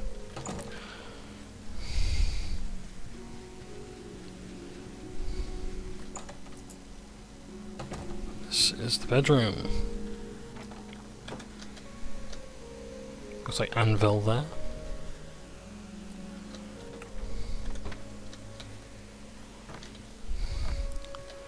But still no note that I can find. Where is it even here? Desk on the fireplace. Basically, I need to finish this house. Apparently it's trespassing to go to my own house. Yep, I don't get it either.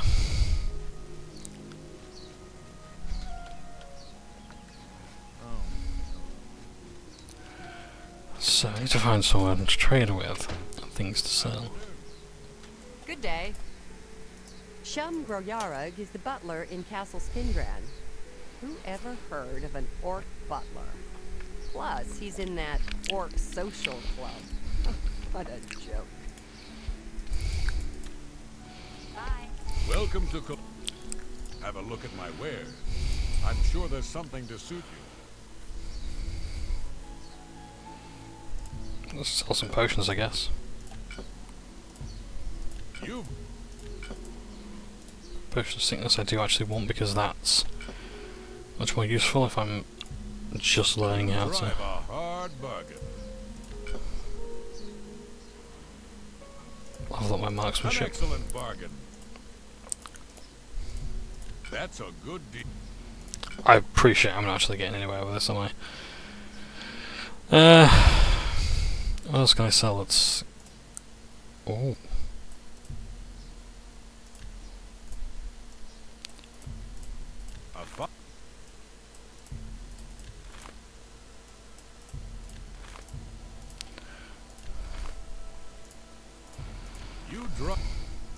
seems a fair.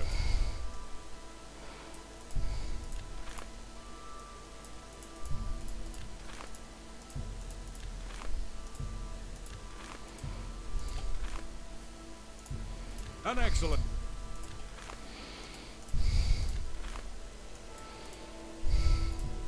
That's more than I'd usually pay. Summon Rufio's ghost. A fine transaction. What else can I sell? Like soul gems. That's just not reasonable.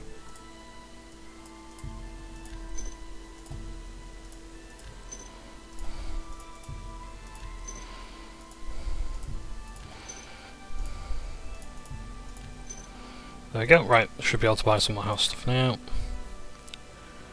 Let's cycle further. Let's cycle further. Make me a better. That's just not reasonable.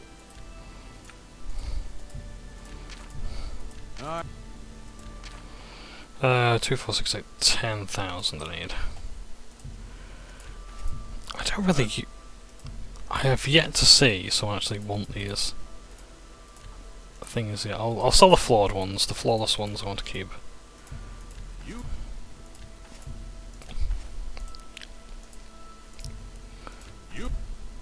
That. Emeralds, diamonds. Oh, I kind of keep those to be honest. What else? Gold. I just want to keep one of each just in case it does come in handy. Lockpicks I don't use, so why not? Pearls.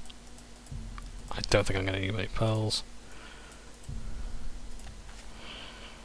Rubies, sapphires, silver. Get rid of it. Topaz. I'm just trying to think if these are like used for like tutorial quests. And I will find out where the rest of the Daedra Lords are. Just right now it's You got a great deal there. a bit of a pain. Still got a ways to go yet with those. I don't just want to get rid of like a load of some really good stuff. At the same time, okay. Right, let's go back to these and just buy some stuff. Right. Thank you for your patronage. Oh, Well, now I can invest. Great. be seeing. It's my pleasure. Please continue. Have a good day now. So now we are going to resume the Dark Brotherhood questline. Just going to save and let's check the time. How long have we been recording? Sorry, I'm still getting used to OBS. Around 34 minutes. That's okay. Yeah, I will look at recording at a higher resolution and frame rate. To be honest, like the Shivering Isles deserves it. But we'll see.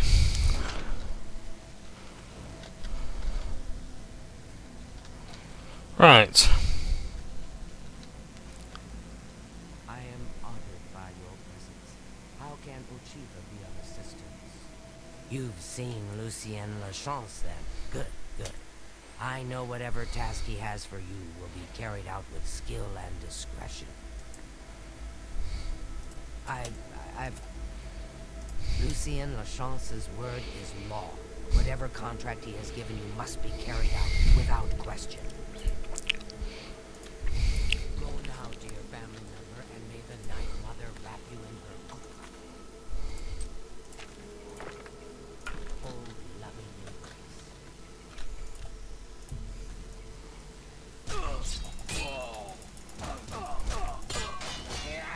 Oh, excuse me 1 second. Hang on.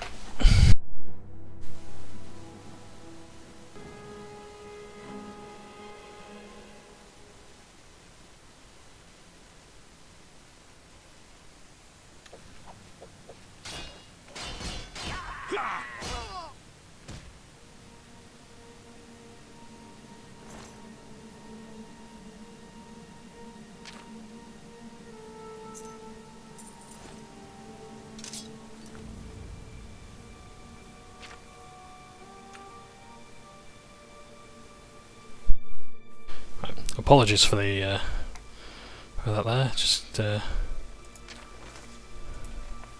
let's see to that. Right, T for Telendril. Most Honourable Uchifa, as per your instructions, I will, from this day forward, leave the solitude of the sanctuary and maintain the following posts: Lordus and Sundus. I will travel to and remain in the city of Lewin. There I will spy on any and all vessels entering the Imperial Province by sea. Upon my return to the sanctuary, I'll report on which ships have sailed the Nibbon northward to the Imperial City. Tedus. I am to spend my day here in Shedenhal, in the establishment known as the Shedenhal Bridge Inn. There I will spy the citizens of this city, report back to anyone that I deem a threat to the sanctuary's security. Turdus and Turdus, two different things there. Turdus. I'll remain in Shedenhal. Oh, just two different spellings.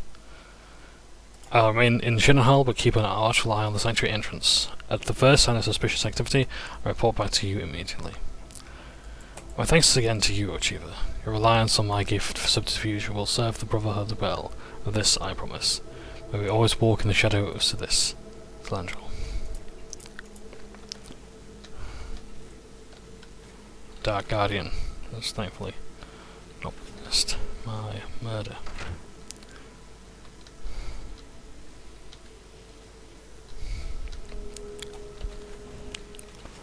Uchifa.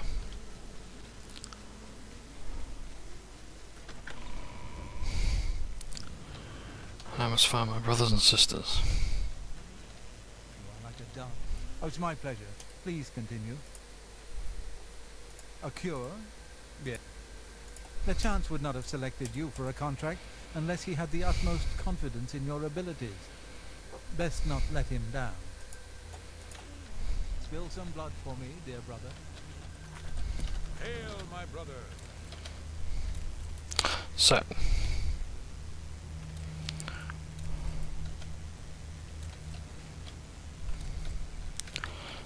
we've removed all the food.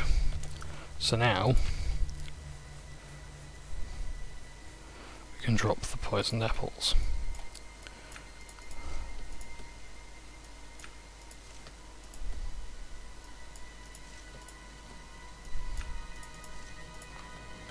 Oh bugger, I've just eaten it.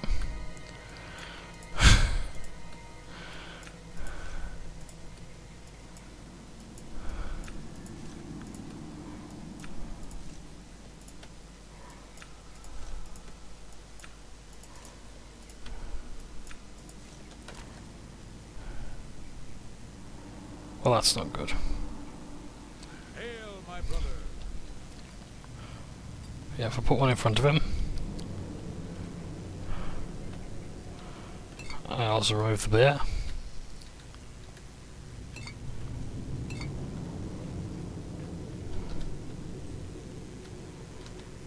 Hail, my brother!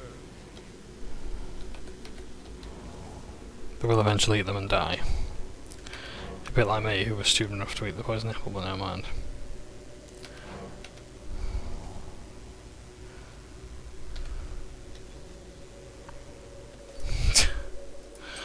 Oh dear. I might actually need to cure that poison. Nope, that's not gonna work. Okay.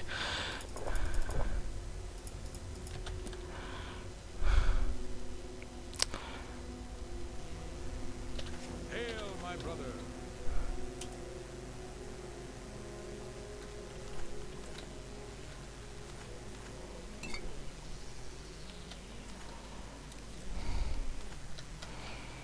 For all the mugs and such.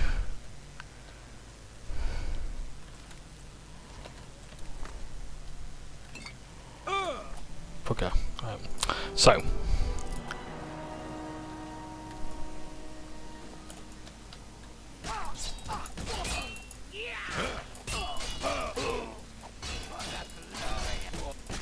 Sister, save me.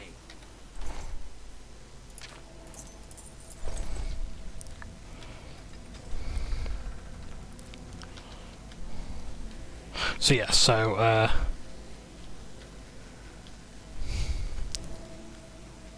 it should work a bit better than that. It does not. Hail, my brother.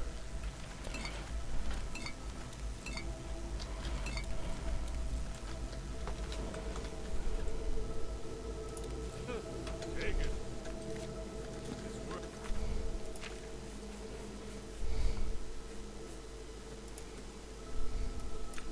It's worthless to me anyway.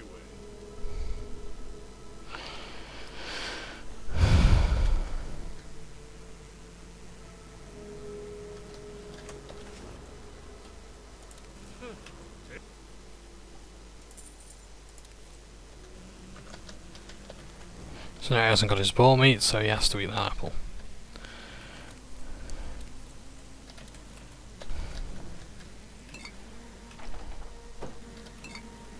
If I make sure to remove all food here.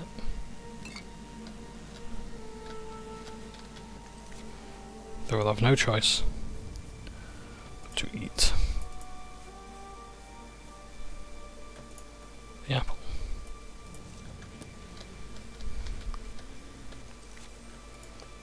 I'll leave them by their beds as well.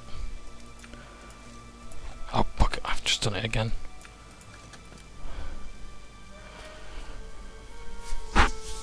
I don't know why the game is just slow down now.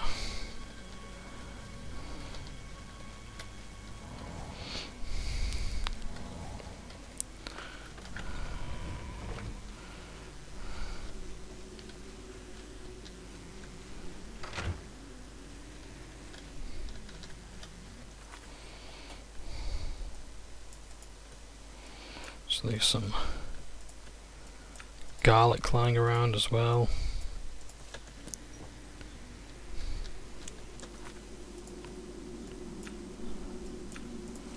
Poisoned apple.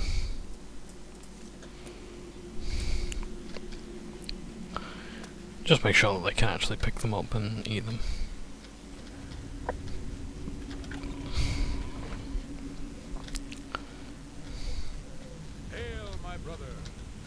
I hope I can help. So it's a secret contract then, is it? You must be moving up in the world. Congratulations. May you walk always in the shadows. I've forgotten. So.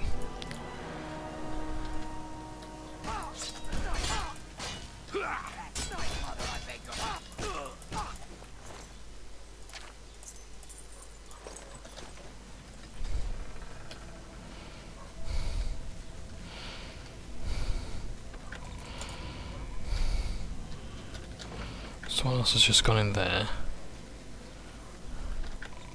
Let's go to the training rooms and have a look at who's here. Yes, dearest brother. Is that... Don't tell anyone else. Good luck, brother. I hope you don't get killed. Ah, there you are. Look, I've been thinking. Well, I guess I just want to say I'm sorry for the way I treated you in the past. I mean, look at you. The things you've accomplished. You've obviously proven yourself a valuable member of this sanctuary. So let's start over, shall we? I know from now on, you and I are going to be great friends. Now, is there something you'd like to buy or sell? Ooh, a secret assignment, you say? Come on, can't you give your old pal Rakshazzah a hint? Who do you have to kill? Anyone I know?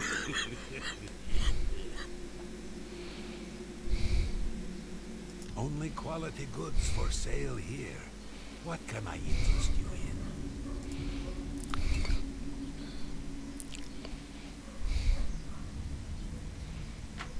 Another satisfied customer.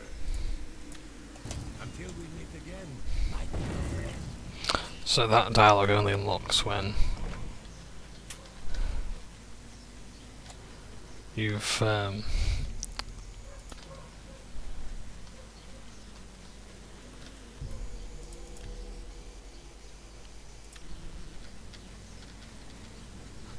when you've got this far in the quest.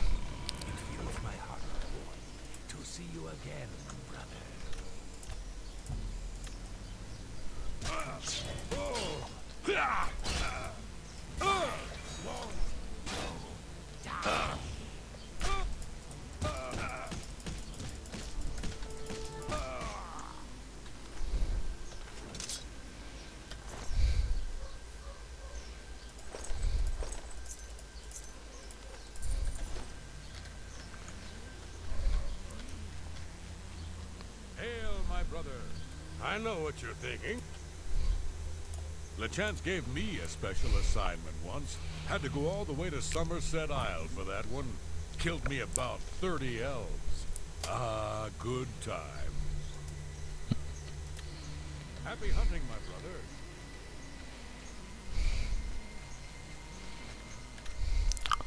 As near as I can tell, he's the only one here. Whoa.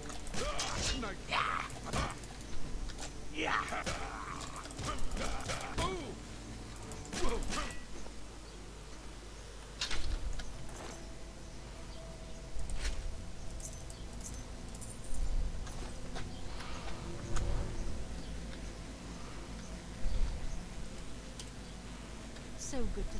Yes, dearest brother. Good luck, brother. I hope you don't get killed. I mean... You're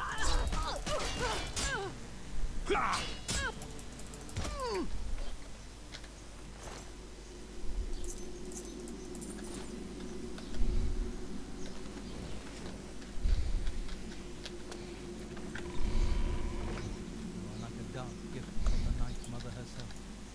Please. Night Mother. Yeah.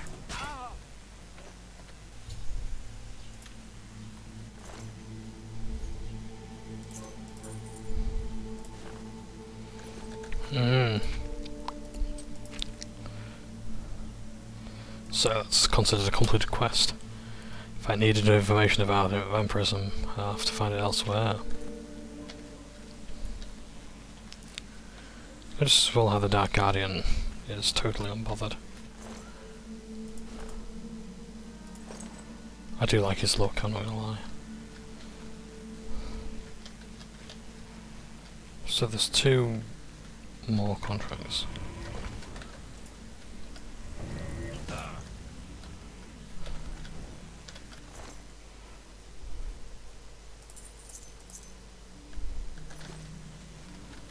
Targets rather than finally Telendril.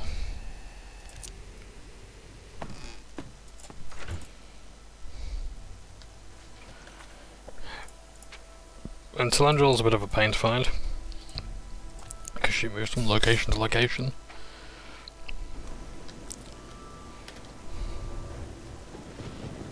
Not here, not in public. We must never speak to each other outside the sanctuary. The risk of detection is too great.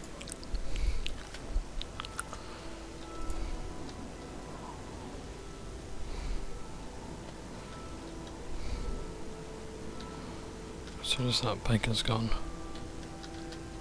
I'm going to have to strike. But I have to be quick. Oh.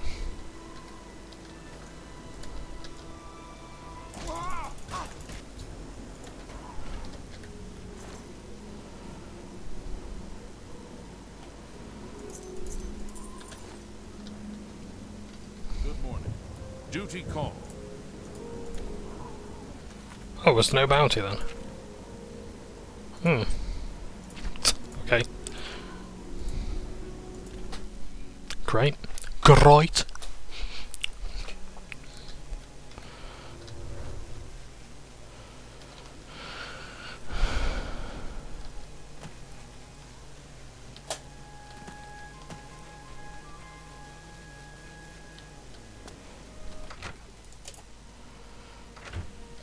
I speak for the Night Mother. The ritual of purification is complete. Well done. Sithis has been appeased, and the time has come to acknowledge and reward your unwavering loyalty. The Black Hand is most pleased with your progress. You have been invited to share in secrets that few within the Dark Brotherhood even know exist. Your life in the sanctuary is over. Those contracts are behind you. Now, you will serve the Black Hand. You will serve me. From this moment forward, you will walk in the shadows as my silencer. You will receive contracts only from me. Your new life has begun. Listen well, child. No longer will you receive orders directly. Instead, you will visit dead drop locations scattered throughout Cyrodiil. Your next contract can be found at the dead drop on Hero Hill, southeast of here. A hollow in the moss-covered rock contains all you need to know. When you leave here, we'll not speak again, unless I deem it necessary. Ah, yes. There is one last thing. I have for you a very special gift. Waiting just outside is a magnificent steed named Shadowmere. She has served me well. I present her now to you, as a token of my trust and love. Now go, and may Sithis guide you in this new stage of your life's dark journey. The Black Hand is the Dark Brotherhood's ruling council. That hand consists of 4 speakers and 1 listener, 4 fingers and a thumb, as it were. This you already know. What is not commonly known among our family members is that the Black Hand employs a few additional numbers. As every hand has fingers, does not every finger have a nail, a claw, a talon? Every finger of the hand, every speaker has such a nail. These are the silencers. Each speaker employs his or her own private assassin to extend their reach and strike forth as necessary. My previous silencer perished while fulfilling a contract. That emptiness has now been filled by you. It is an honor without equal. Go now, child of Sithis.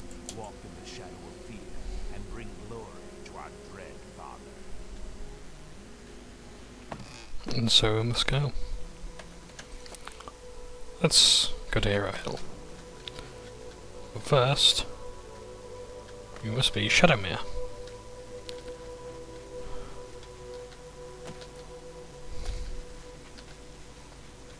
And here she is, with blood-red eyes. Now, as far as I can tell, Shadowmere can die, and she is not protected from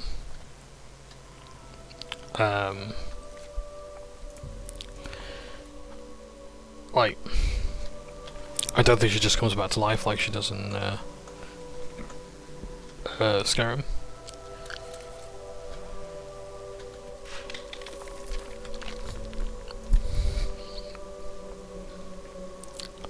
So,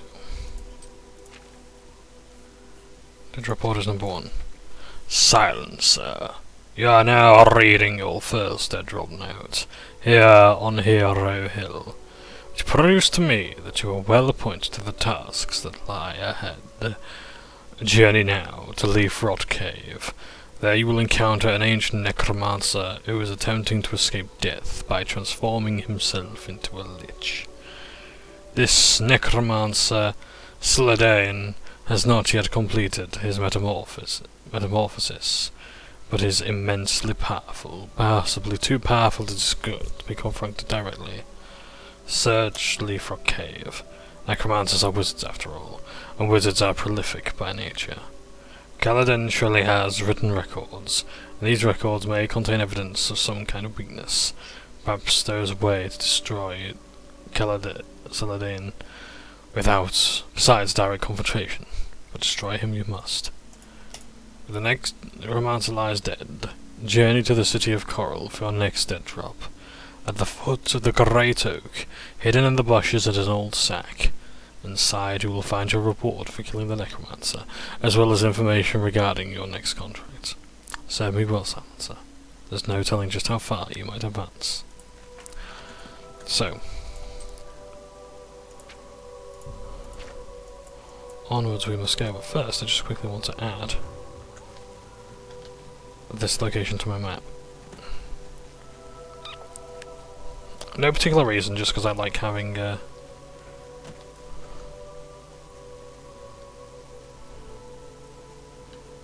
more options. Fort Cinia. I believe there may be a quest that takes us there. Right, leave for okay if we go.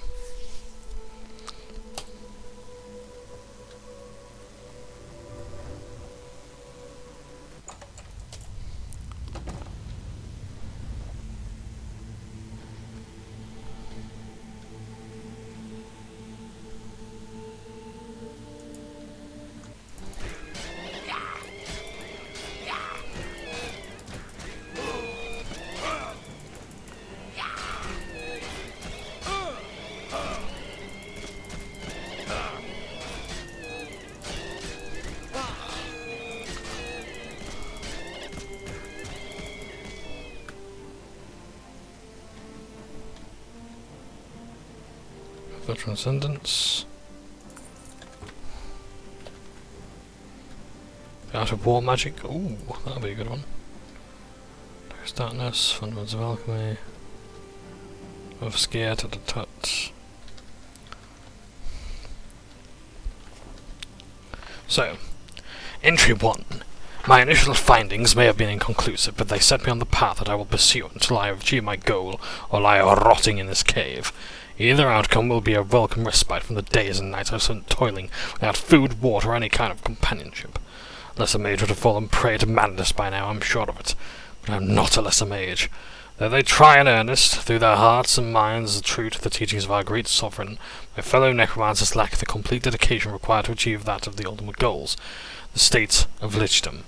Not even Falcar himself can match my sheer tenacity, my willingness to accept failure on any level. That is why I, Celidian, will soon join the ranks of the Wern Eremites, those servants favoured by our sovereign above all others. I will sit with honour and obedience at his right hand while those fools in the Mages Guild grovel at my maggot-ridden feet. Entry 2. If the most pedestrian peasant fairy tale has long held that the Lich must somehow remain bound to his soul, and that connection is most commonly manifests itself as a transfer into the spirit into an actual physical object, an urn, a sarcophagus, a crystal phial. One Khajiit fairy tale even tells of a lich who preserved his spirit in the severed hand of a wood elf infant.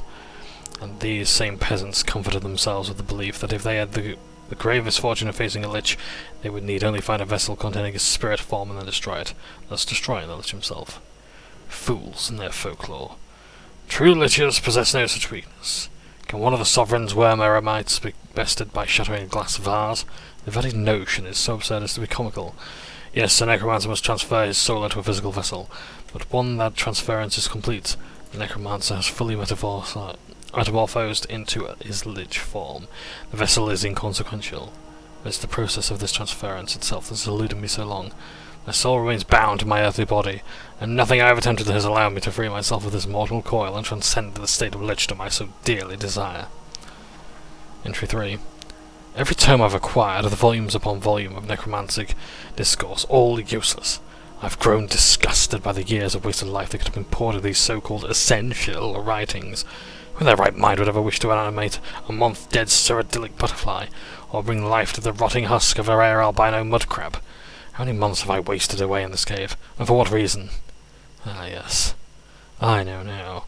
I will resurrect an army of deformed goblin younglings and march on the White Gold Tower itself. That is at least within my reach. My mind has become a cesspool of necromantic waste, where reject spells and rituals compete for the honour of finally driving me completely insane. And I am still no closer to achieving my goal than when I first began this process. Am I losing my faith in myself? My discipline? Perhaps I am studying too hard. Many a night I have sacrificed my prayers to our sovereign for one more experiment, one more incantation. What I need now is rest. Rest, and a state of tranquility, so that I may commune with our sovereign and repledge my loyalty and devotion. For what answer will I find in some crumbling codex that could not be supplied by the great sovereign himself? Entry 4. The secret. The secret is mine! So long I searched, so hard I toiled, but I was a fool.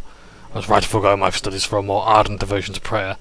Last night, as I sat in the throes of meditation, our great sovereign did come to me. He passed to me the knowledge I have sought for so long. The secrets of transcendence were even more complex and arcane than I could have imagined, and I will never transcribe them into any written work. Indeed, they have never been recorded. All my months of solitude were for naught, as the secret I so desperately sought could only be obtained through direct communication with our great sovereign himself. Soon I will walk the earth as a worm eremite, serving the sovereign in a state of endless undeath. Entry 5. Through the sacrifice of many innocents, the resurrection of many servants to aid me in my tasks, and the tireless performance of a nearly a week-long ritual, I have completed construction of the Sands of Resolve. The transcendence to full lichdom will not be immediate, however. The vessel has been crafted, but my energy force, my soul, must be fully transformed into it. Not even the Sovereign was quite certain how long this process would take, as it varies from one necromancer to the next, based on many factors both physical and spiritual. One thing, however, is certain. This hourglass must never leave my possession until the transference is complete. I grow more powerful every day, but in truth I'm more vulnerable than I've ever been. If something were to happen to the Sands of Resolve, if the hourglass should somehow leave my person, the connection between soul and vessel will be severed. To think that my work, my life, could be eradicated so easily after I've come so close to success is almost more than I can bear.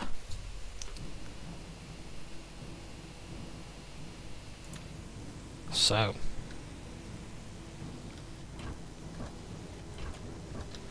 those aren't the Sands of Resolve. If we were to somehow get our hands on that hourglass,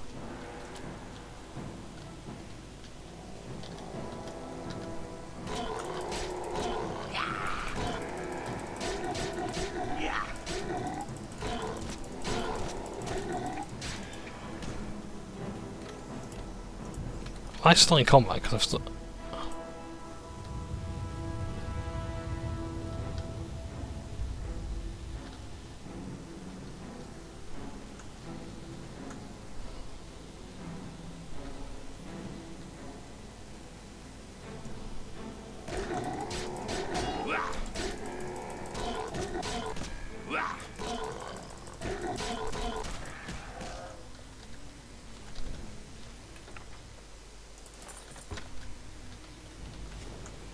Well, the main enemy isn't actually here. The target isn't in this particular part of the complex.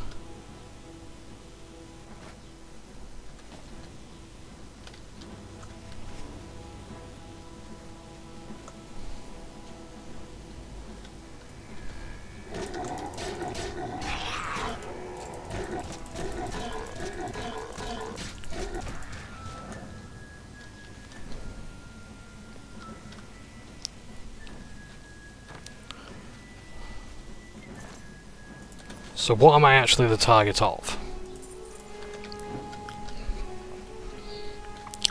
That's what I'm struggling to discover.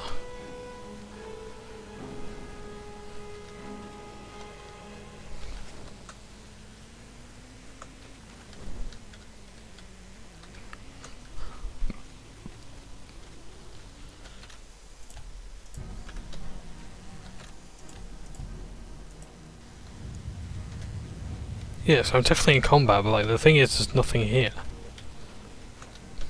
Oh. Behind that door. Oh, 2 gloom wraiths. Nice.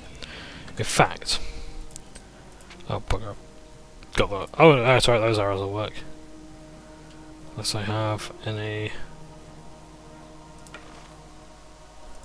Ooh, that's a thought. Let's use Voltag. Prove our blunt skill. And I wouldn't mind the shield either. Just to...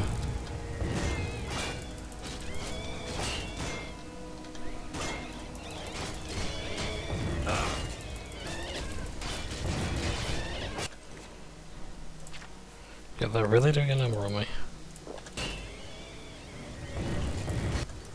Well, do I really have some sort of weakness to frost or something? Because they are doing a lot of damage.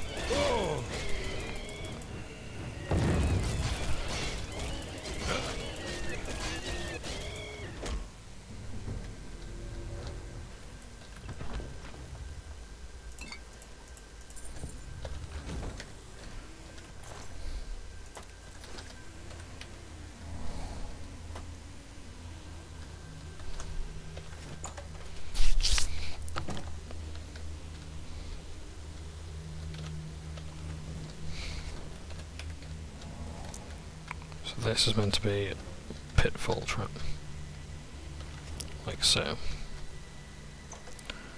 So you fall in, and then the only way out is through.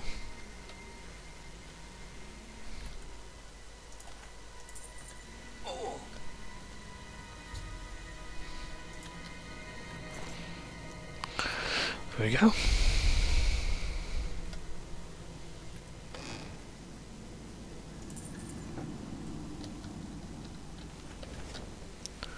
So yes, the legends were true about how liches must have their phylactery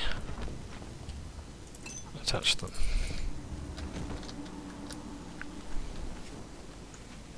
Or whatever term you choose. I know that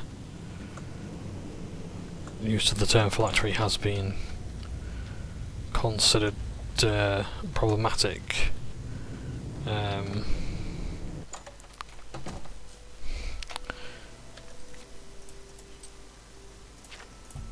Due to it being appropriated from Judaism. There was actually an RPG that I was quite interested in. Just bear with me a second as I do I have a potion of dispel. Christ, my rib.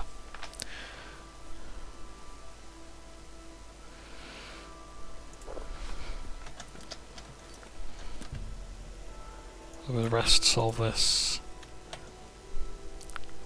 Nope.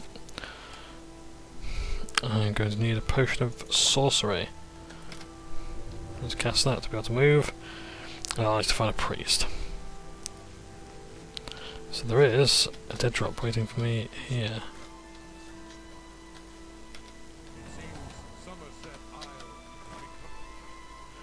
Dead drop orders 2. So first I have to go to the chapel, remove this affliction that is slowing, if not halting, my magic generation. Let's get some blessings as well. Well met.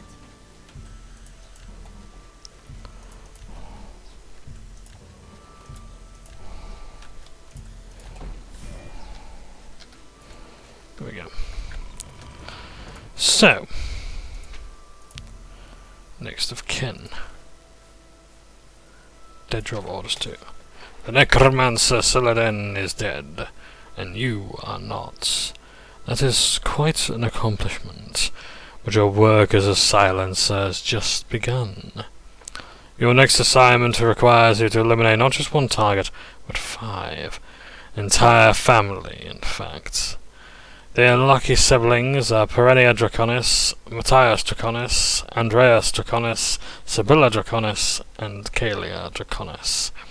The locations of most of the family members are unknown, so you should begin your search with the family matron, Perennia, who resides at the farm called Applewatch. You must discern the locations of all the Draconis family members and then systematically eliminate them. I suggest you first speak with the mother and find out if she has any valuable information on the whereabouts of her children before ending her life. When every member of the Draconis family lies dead, journey to the city of Skingrad. In the castle courtyard where you will find a well containing your reward for the Draconis contract, as well as any further assignments I may have. So, we go to Applewatch.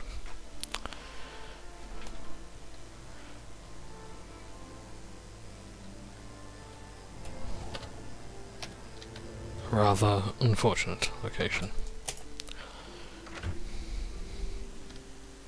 I don't believe Jake was part of the contract.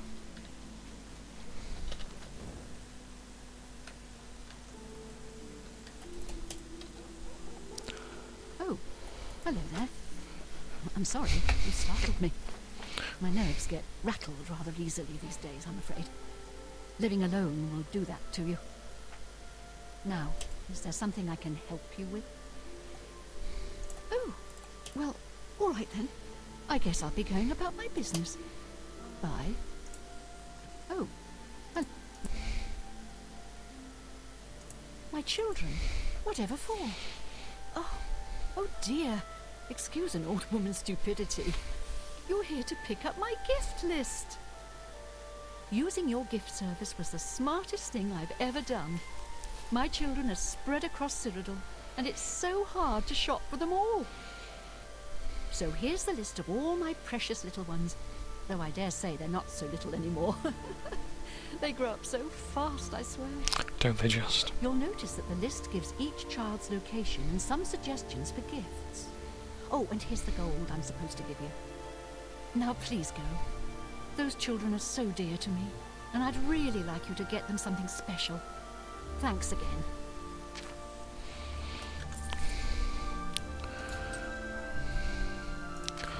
Dear Carrier, I would like to thank you again for agreeing to assist me. I was so delighted when a friend recommended you, and will certainly employ your services again in the future if everything goes well with this round of purchases. You can imagine how difficult it is for an old woman such as myself to get around. My children, darlings that they are, deserve the best, and I'm afraid I haven't been able to properly show my love and appreciation for them in quite a few years. But all of that is behind me now. Here's a list of gifts I think my family would most enjoy, as well as each child's current place of residence, which you should be used for delivery. Matthias, Talos Plaza District, Imperial City. He has a home there. Matthias was always a rough and tumble lad. The last I heard, he's fallen in with some pretty tough characters there in the Imperial City. I feel so much better if I knew he was well protected, so I'd like for you to go and find him a nice cuirass. Nothing too light, iron on steel should be fine. And if possible, I'd like to be engraved with, "To my dear Matty, I'll always be here to protect you. Love, Mum." Andreas, the Drunken Dragon Inn. He owns the place and lives there as well. And he has been brewing his own beer and spirits since he was 6 years old. The opening of that inn was the happiest day of his life. I'd like for him to get some new tavern glasses. I'm sure there are craftsmen in the Imperial City who can make the fancy set from frosted ebony or Altmeri crystal. Sibylla, Muck Valley Cavern. Yes, my daughter lives in the cave, and no, I'm not very happy about it. Sibylla has always loved animals, almost as much as Andy loves beer, and a couple of years ago she apparently thought it was a good idea to abandon the Empire and live as a savage with the rest of the animals. In that time, I'm afraid Sibya's kind of cracked. She's basically as wild as the beast she lives with. What can I do? I'm Sibby's mother and I'll always love her. She obviously doesn't want or need anything from civilized society, so I'd like you to find some... So what I'd like you to do is find a tanner and secure the largest fur blankets you can possibly find. The next time I saw Sibby, she was nearly naked, and I can't imagine there's much in that cave to keep her warm. When you do bring them to Muck Valley Cavern, be careful. The wild animals are bad enough, but Sibby herself will probably attack anyone on sight. Kelia, Castle Lewin. You'll find her in the barracks. My beautiful Kay. My dearest daughter broke so many hearts when she was younger, but now she's an officer of the Imperial Legion, and I'm afraid she's let herself go a bit. Not gotten fat, by far not that, but she settled into a more practical kind of look. Even a bit boyish, I guess you could say. So what I'd like you to do is to get my Kay as pretty girl stuff as you can. Flowers, perfume, Nord chocolate, that sort of thing. You've already received half your fee in advance, and will receive the remainder after the gifts have been purchased and delivered, as we originally agreed. Thank you again for providing such a valuable service. Sincerely, Perennia Draconis.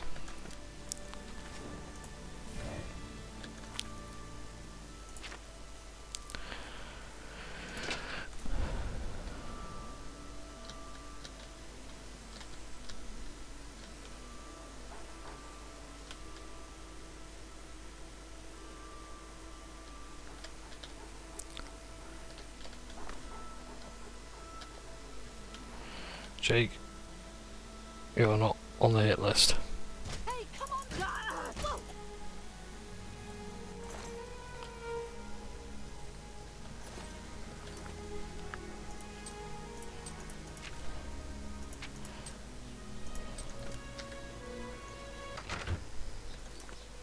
So I won't kill you.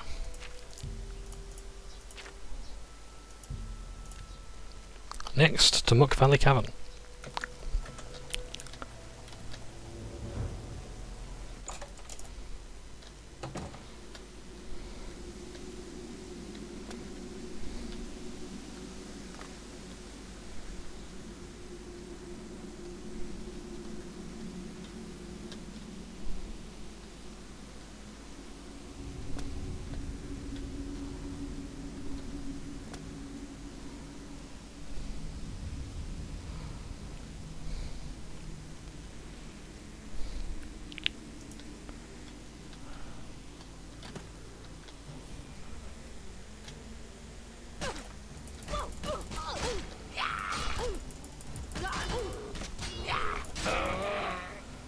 These people are pretty tough, aren't they?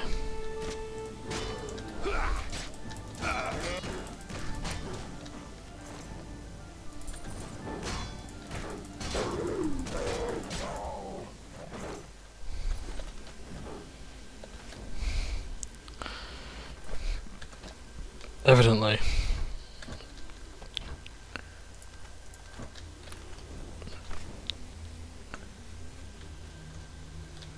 Something is a little bit off.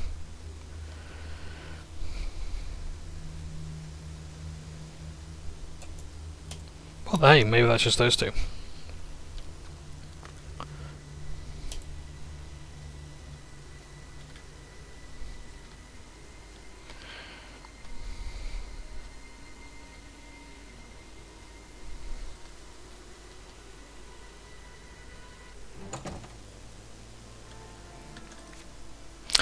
Right, just managed to get out of combat there, so we can travel. Because bears can't open doors, at least in this game, thank goodness. Here we have the Drunken Dragon. I do love that picture.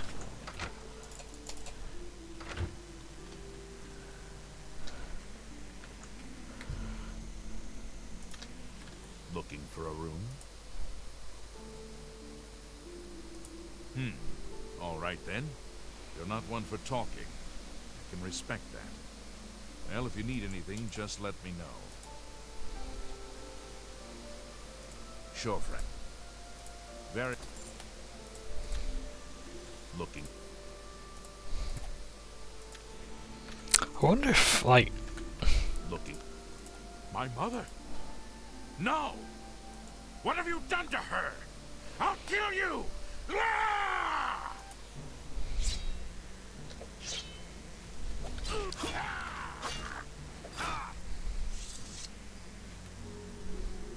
Something I can help you with. Long live the Empire. So that's considered, although it was indeed aggravated assault,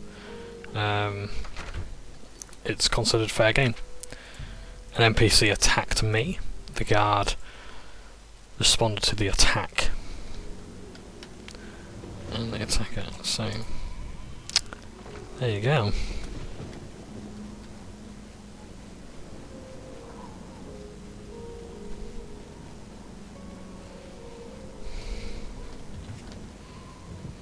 It's the Rakshazzah's house.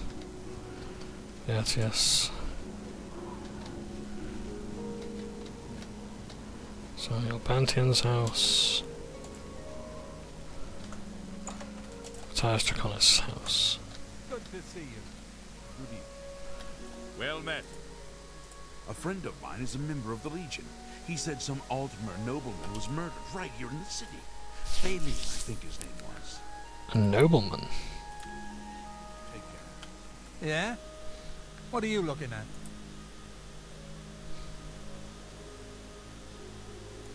Okay, well then. Yeah?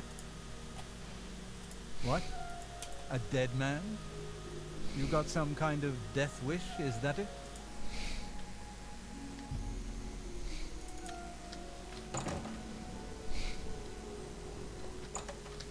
Yeah?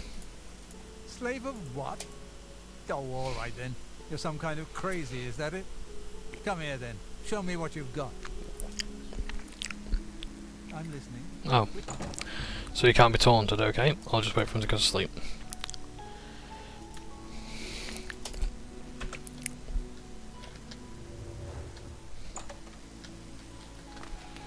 But he denies knowing Sithis. That's not good.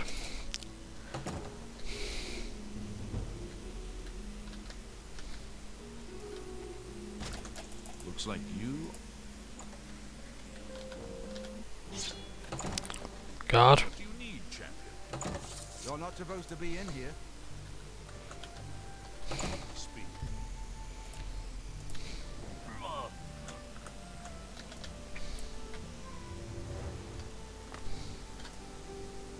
Catch sight of this peaceful... Looks like you are...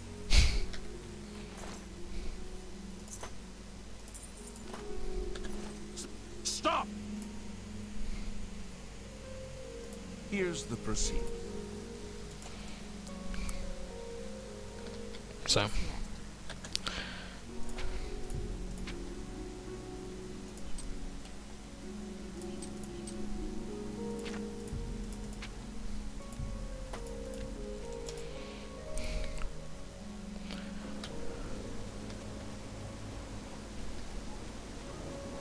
Going out trying this target.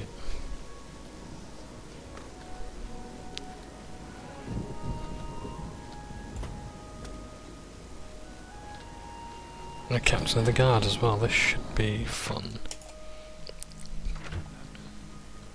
Have you seen a Dargy trying to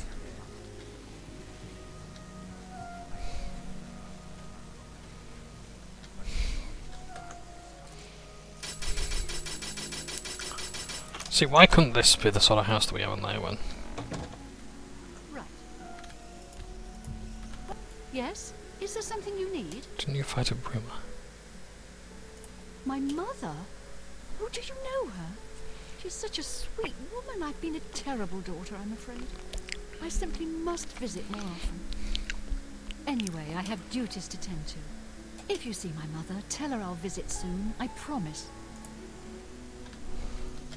Yes? Hello? Did you hear me? I asked if you needed anything.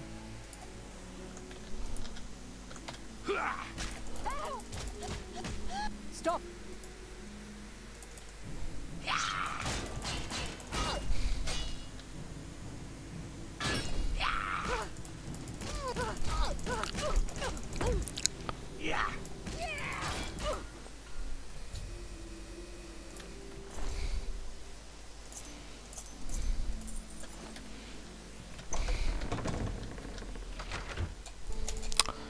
Right, I must pay off my... oh bugger, I might have to actually go to jail for this one.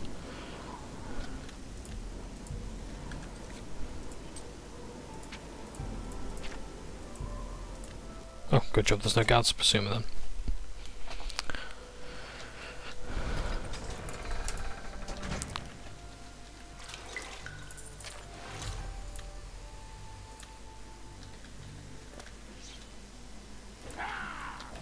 Stop!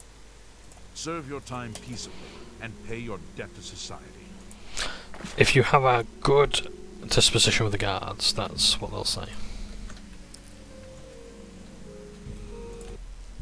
I don't have a lockpick. If I had a lockpick... ah, damn. Yes, master. You need me?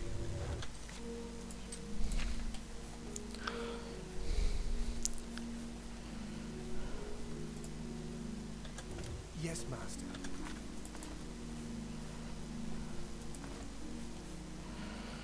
Right, it's time to put my gear back on. You need me? So let's read our next orders. First of all, just set the time to 25. Okay. Play a bit longer then. Are you ready to get your hands dirty, silencer? Your next target is a Khajiit nobleman by the name of Jagaster, who can be found at his home in the city of Bruma. Jagaster was recently offered the hand of a prominent Cyrodiil noble's daughter, but turned down the offer when he learned of the girl's rather negligible dowry. The girl's family is outraged, of course, and has hired the Dark Brotherhood to make Jagaster pay for his insolence. Go to Jagaster's house in Bruma and end his miserable life. But be warned, the Khajiit is rich and bored, and spends most of his time honing his skills in unarmed combat.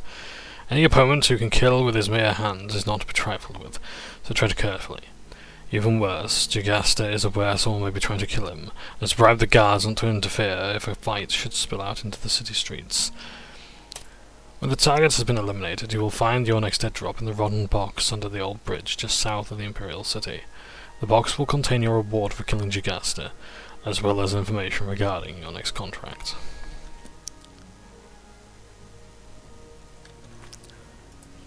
So, it's time now to head to Bruma.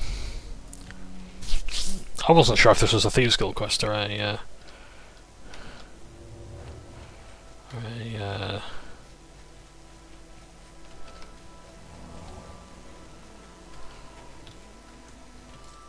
Dark Brotherhood quest, but obviously if it's assassination, it's going to be the Dark Brotherhood.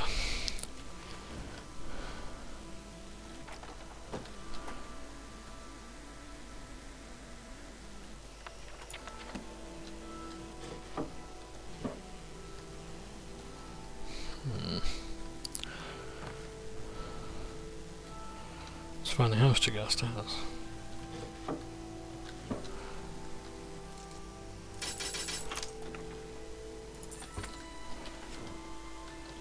If you look here, we have found his basement.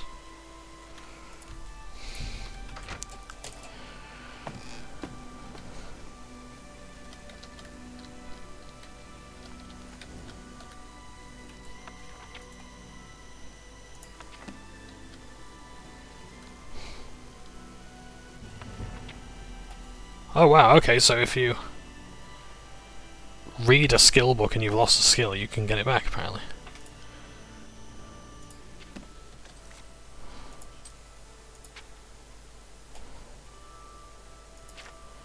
So yes.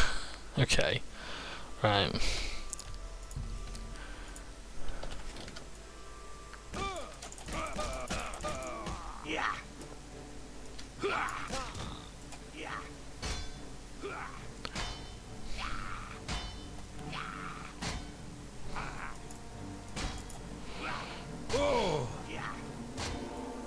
I don't recall inviting you into my house. Leave quickly, or we will have a problem. Say this. What is this treachery? Who sent you? I don't know who is behind this outrage, but I will have blood. To the void with you, assassin.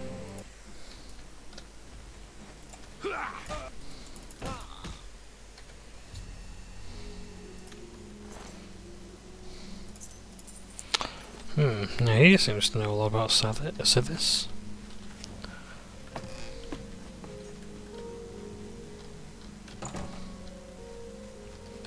Most interesting indeed.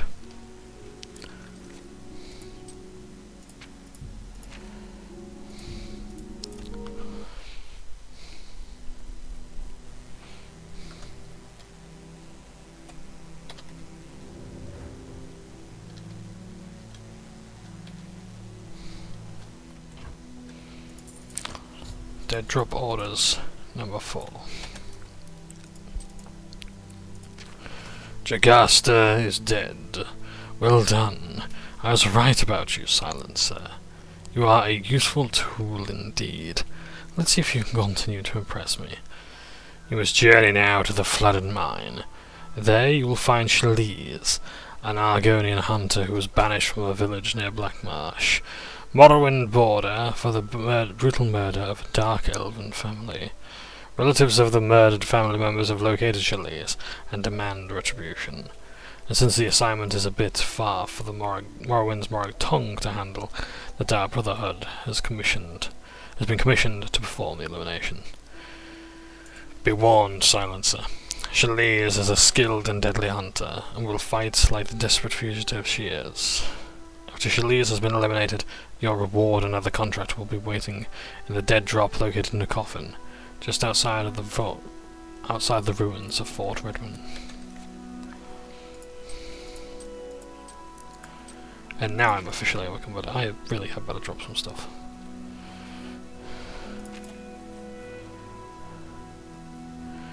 Go to this.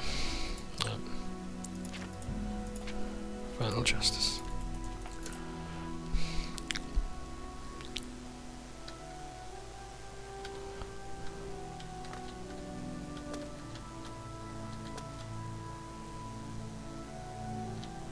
Hello. Is this who I think it is? No. It's someone else.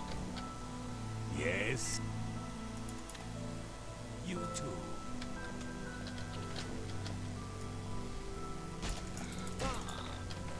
Any good loot?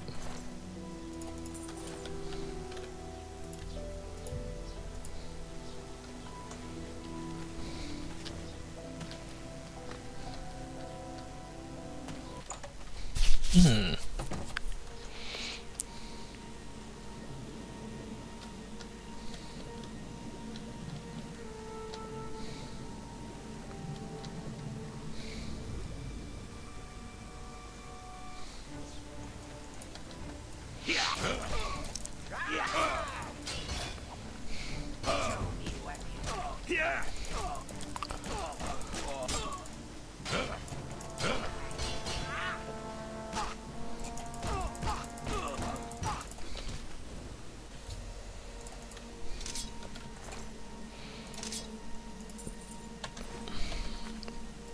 Oh dear. Let's have a look. I don't really need the Dagger of Storms. Then again, for the weight, it's a pretty good weapon. Shock points, yeah, let's go there. Disintegration, not really worth it. Okie dokie.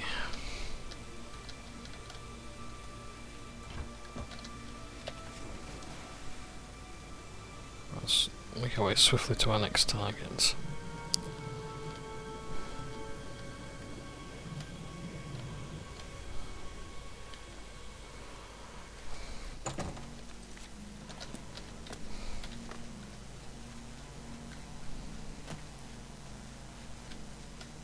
Ah, I think I know who Tooth and the Sea is. I believe he is the master trainer for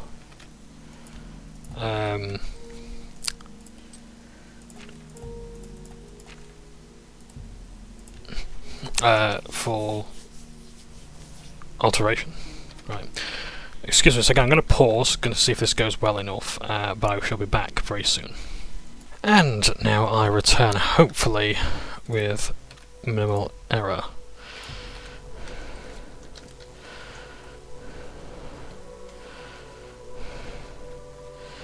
So we have to find my next orders in a coffin.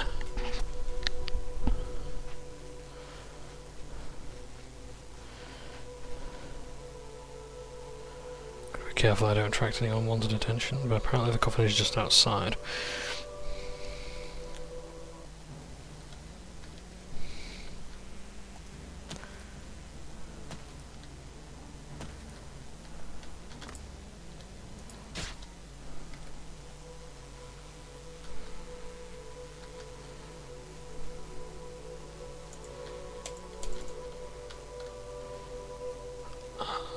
Outside the entrance. Varney. So,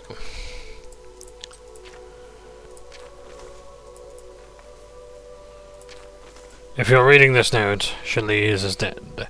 You've done the world a great service, Silencer. It's time to continue the good work.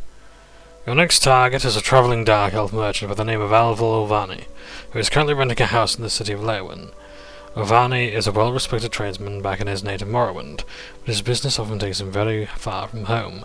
Therein lies the problem. Ilvani's wife has become disillusioned with her husband's repeated extended absences, and wishes to dissolve their marriage and has sought the Dark Brother's assistance. Luckily for us, Cyrodiil is a bit beyond the reach of Morrowind's Morag-Tong. Alval Ovani is currently travelling around Cyrodiil, and is never in more than one place in more than a couple of days. In this dead drop you will also find a schedule detailing the Dark Elf's whereabouts. Use it to locate him and plan your elimination. Be aware, however, that just because he is forced to travel alone in the farthest reaches of the Empire, Ovani has learned to defend himself. He is a master of the Destruction School of Magicka, and is no stranger to killing. When Alval Ovani lies dead, journey to the market district of the Imperial City. There you'll find a shop called Stonewall Shields. Your dead drop is located behind that building in a hollowed-out tree stump. As usual, you will find your reward for the previous contract, as well as information for your next. Ah yes, I must mention one last detail. Apparently Alval Ovani suffers from a rare dark elf condition, a serious allergy to honey. If somehow you could get Ovani to drink the honey-based spitter mead, perhaps by replacing his food, he would suffer from complete paralyzation. This has certainly made the dark elf a bit easier to deal with. As he travels around Cyrodiil, Alval Ovani can be found at the following locations on the following days: Mond Esterius, Bravil, the Lonely Suitor Lodge, Mid Esterius, Skingrad, the Westworld Inn. Vidus Laudus, Bruma, Olav Staventak. Sandus, Lewin, Alval Ivani's house, rent a property. Keep in mind the moves and bet variation based on the time it takes to get to the different cities. So, onwards we must go.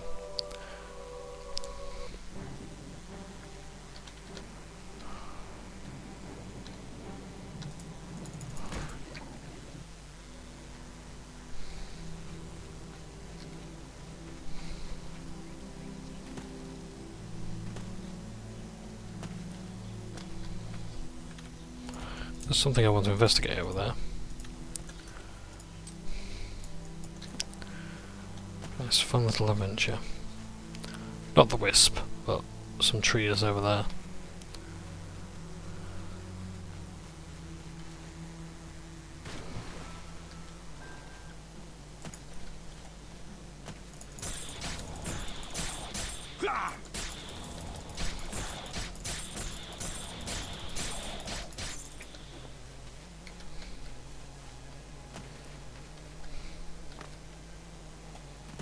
Over there.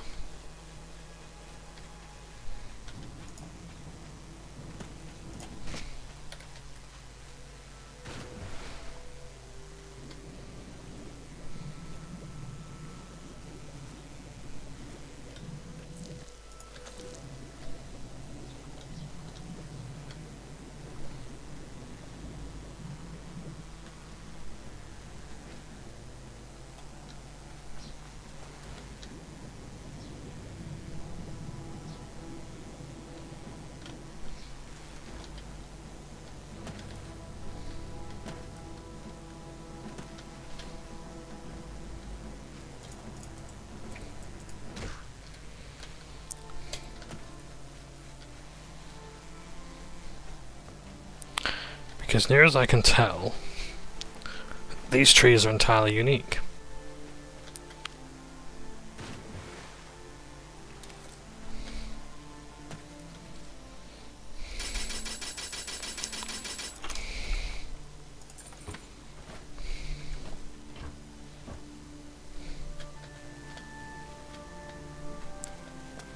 Let's bush this tree here.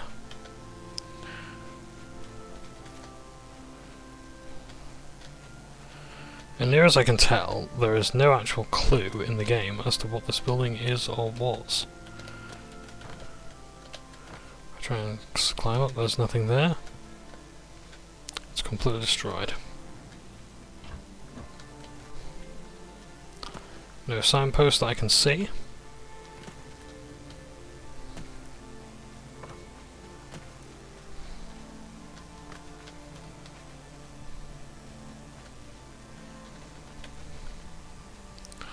Nothing. This place is just a place. Now, I am genuinely not alluding to anything there. Contrary to my usual nature. I genuinely don't know what that was meant to be. Perhaps destroyed by the Oblivion gates.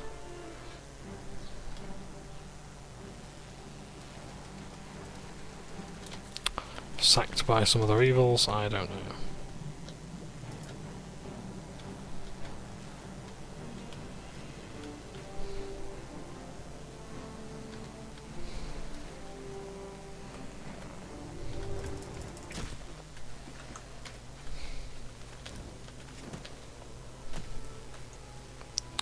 There's a Zevali there that I don't particularly want to cross.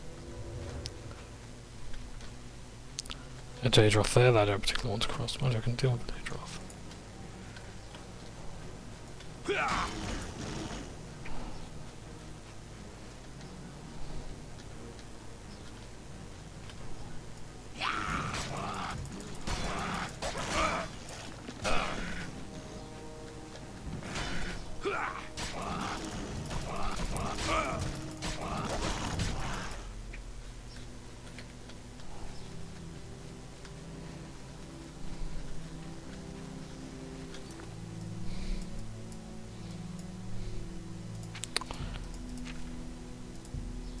It's in the Imperial City. Let's hope that I can get there.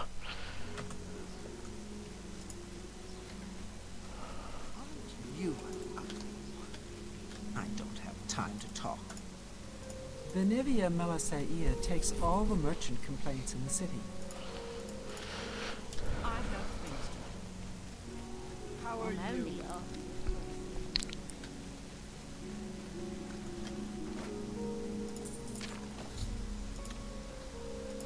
Oh, I actually dealt with that person then.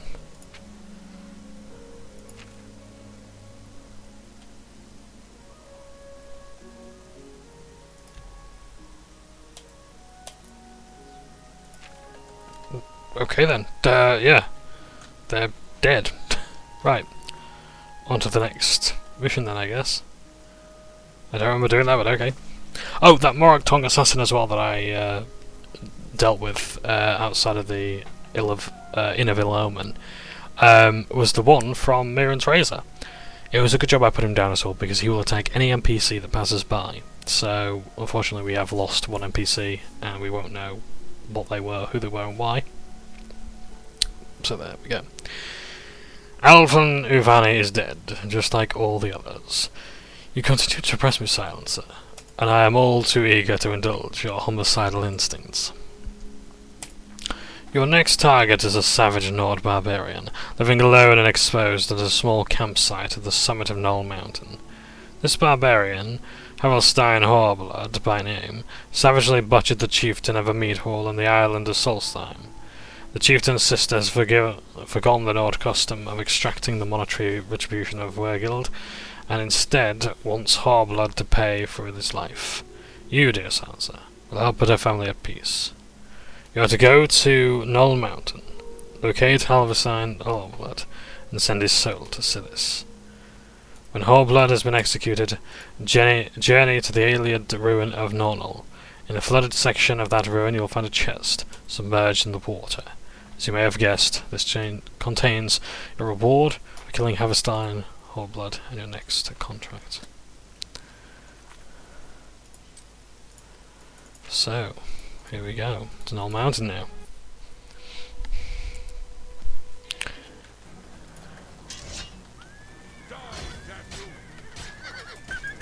Oh, he has a pet called Red Moth.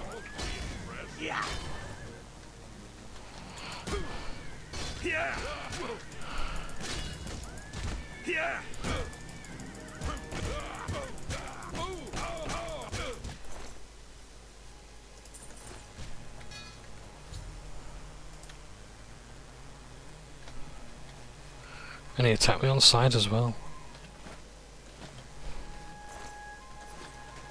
My god.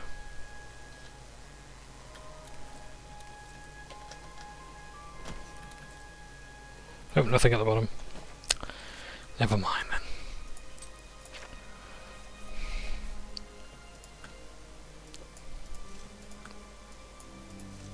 Let's see how many of these I can get in the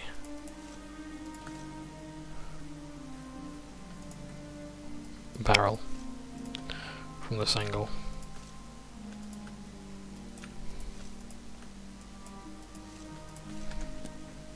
One. Great.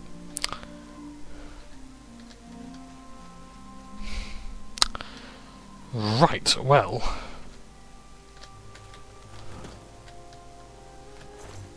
It's all been said, no adults. So now, on to our next contract.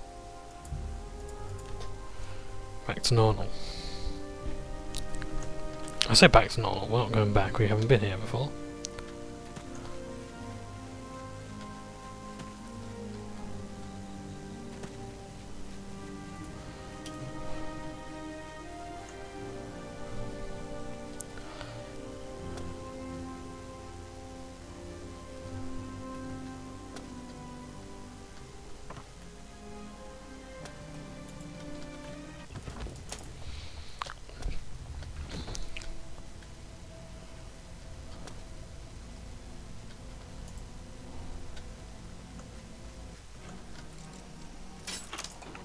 Oh goody.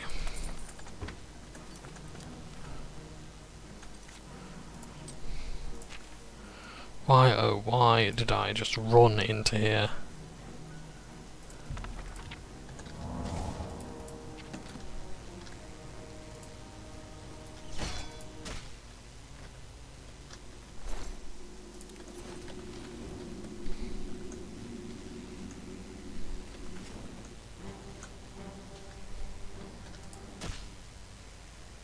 Yeah, it's just a beast lair. Fair enough.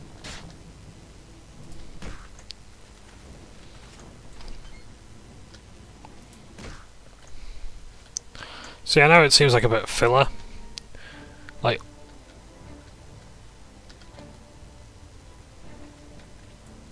I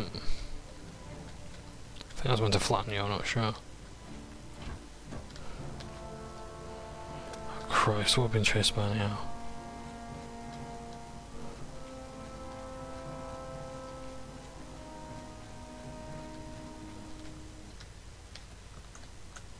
Okay. Ah. Looks like a shortcut to me.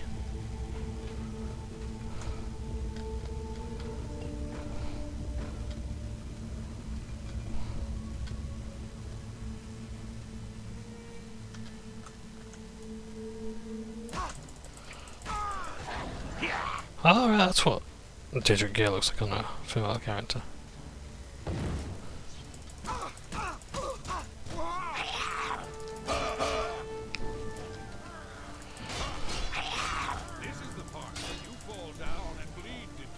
Well, he's not entirely wrong there, is he? In fact, I think it's about time I used a bit of heavy weaponry, I think.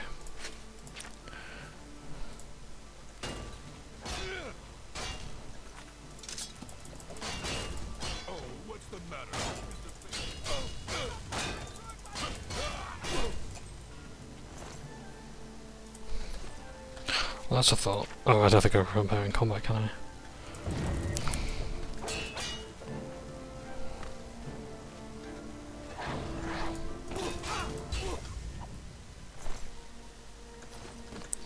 Right, now I can repair.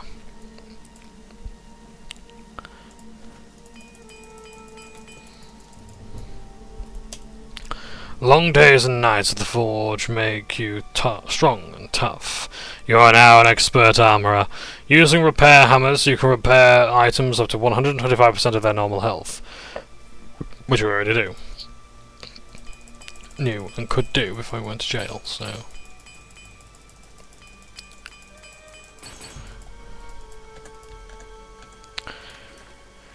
So yeah, not too bad.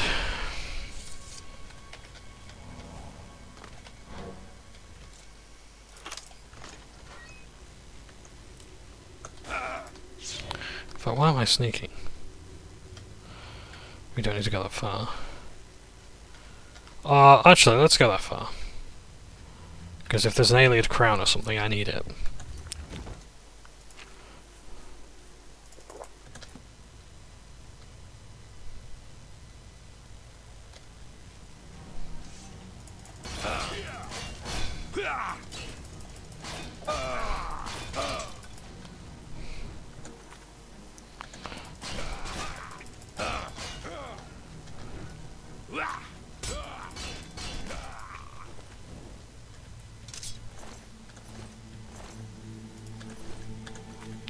Right, so, anyway.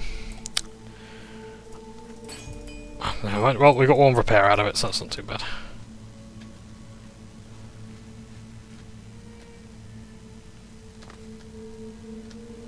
Ah. I wonder if this is like taking us back to the entrance, maybe, or something. Right, sword again. Or dagger this time, I guess.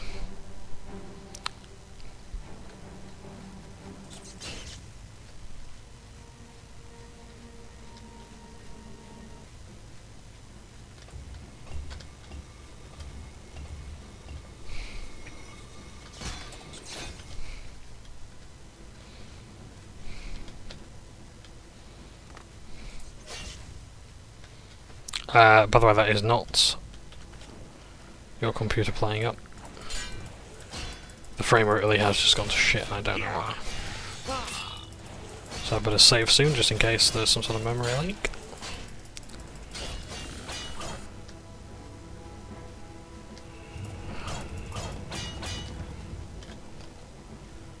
But yeah, that was like a genuine problem on the console versions of these games. Like, if ever I criticize, you know, like the, especially when it comes to Fallout, when I do that, If ever I criticise like the console ports, not ports, but you know, the console versions of these games, it is not me being elitist or anything like that. These games were genuinely shocking on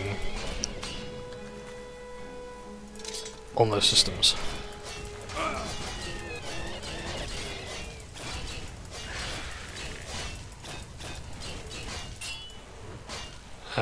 Yeah, they really could not handle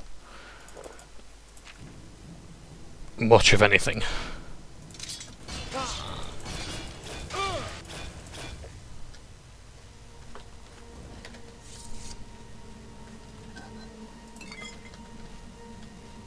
Yeah, like loading times were a pain in the ass. Like, good Christ, no, this is genuinely bad. Yeah, but like, loading times were awful. The bugs were many. A lot of quests just simply could not begin to boot up or anything.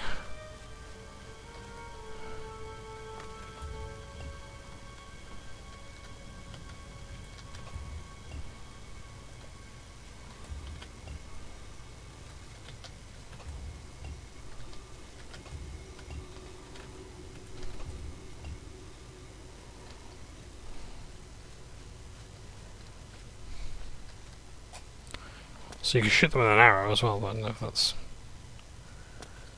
it or what, or if pressing all four of those actually does anything different. There's slaughterfish in here. It's interesting how there's not that many aquatic enemies. I think there used to be in like with Daggerfall and Arena, but yeah, really not so much here.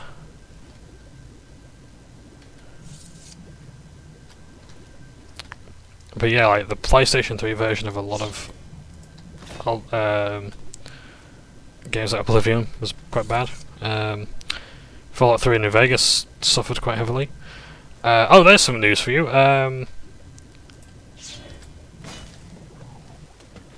The Fallout 3 on Xbox consoles now runs at 1080p and 4K. 60 FPS, I believe. Which isn't a lot, but you know, when considering how the game kind of runs, it's used to run. It's not terrible. You could do a lot worse, and it is a good game, and I will be playing that one. I genuinely can't wait, to be honest, because like I'm not getting sick of Oblivion or anything like that, but it's just like I kind of want to get into it sooner rather than later.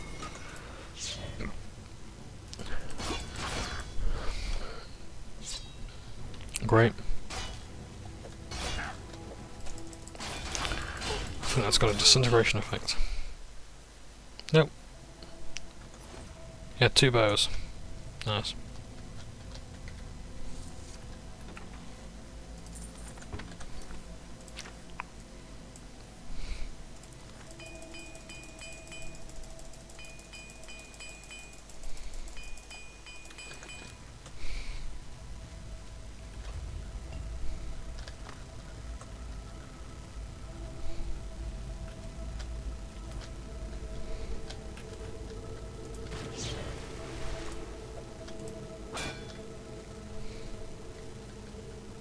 I'll make this quick.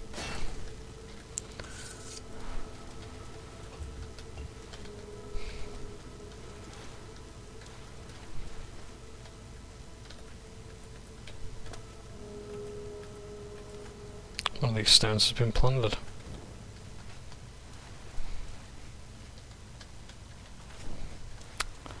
Well, that's not good, but hey, 3 Valor stones is not bad considering most places only have 1.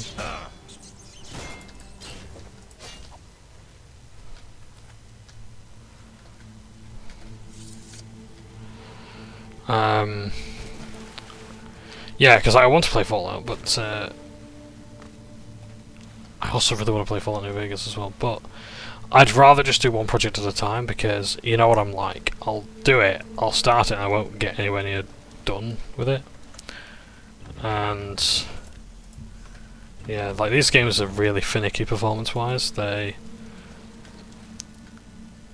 so I don't want them to conflict in any way. And I couldn't, when I'm done with one, I can install it, so uninstall it and the mods, and the game just crashed. But I fancy playing a bit more, so just gonna wait for the cloud status to continue, and then we'll continue.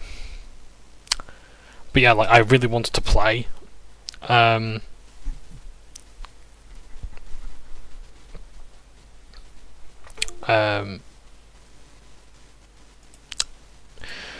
Fallout 3, so I will at some stage.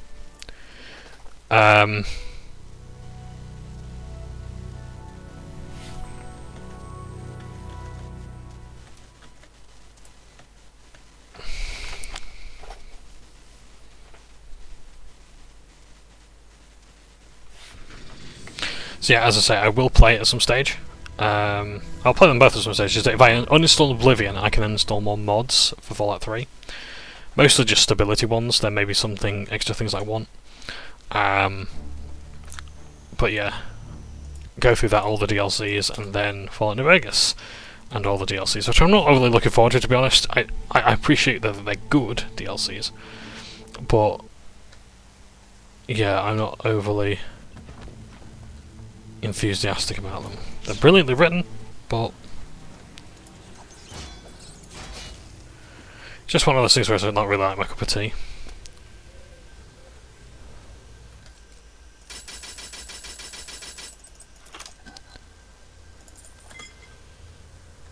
Performance here is a bit better, so we can say that much. Nope, that wall really is a wall. Must have been where we were before then. Yep, two doors across from one another. So, yeah. Yeah, I like Fallout 3. Looking forward to playing it. And it is a good game, and it is quite well written. Like, yeah, okay, you can easily compare it to Fallout New Vegas, and it does fall short in a lot of places, but they did do... They did fall out quite well. I know a lot of people... I have a lot of people have a very unpopular opinion, but yeah, I really enjoyed it. Why am I trying to hook up a torch underwater?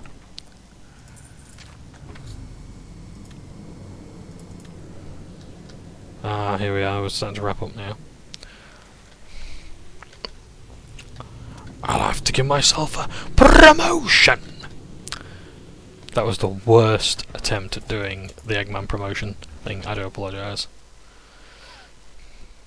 And the game crashed once again. That is in record time. We are still going to continue that. In fact, we may be able to finish the Dark Brotherhood quest line in this episode. So yeah, really apologise for the crashes. I don't know what's going on. What to do to improve them. But such is life. So yeah, yeah, like Bethesda did a really good job with Fallout 3. As well as like the fact that they are transitioning from Fallout 1 and 2. Is the satire not necessarily as on the nose? No, but I think they do okay. Again, given the material they had to work with, and they're a new studio, like they've had to do a lot more. Oh. Save game is corrupt. Great. This is why we do individual saves, people. If I were to save that game, I could have lost it. So yeah. But to have as many problems as we are, that's yeah.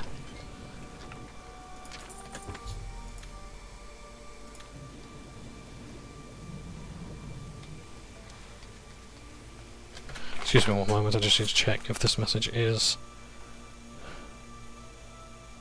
It's okay.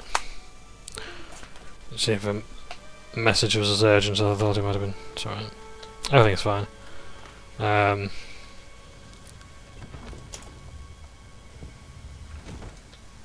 Is this the way out? No. So...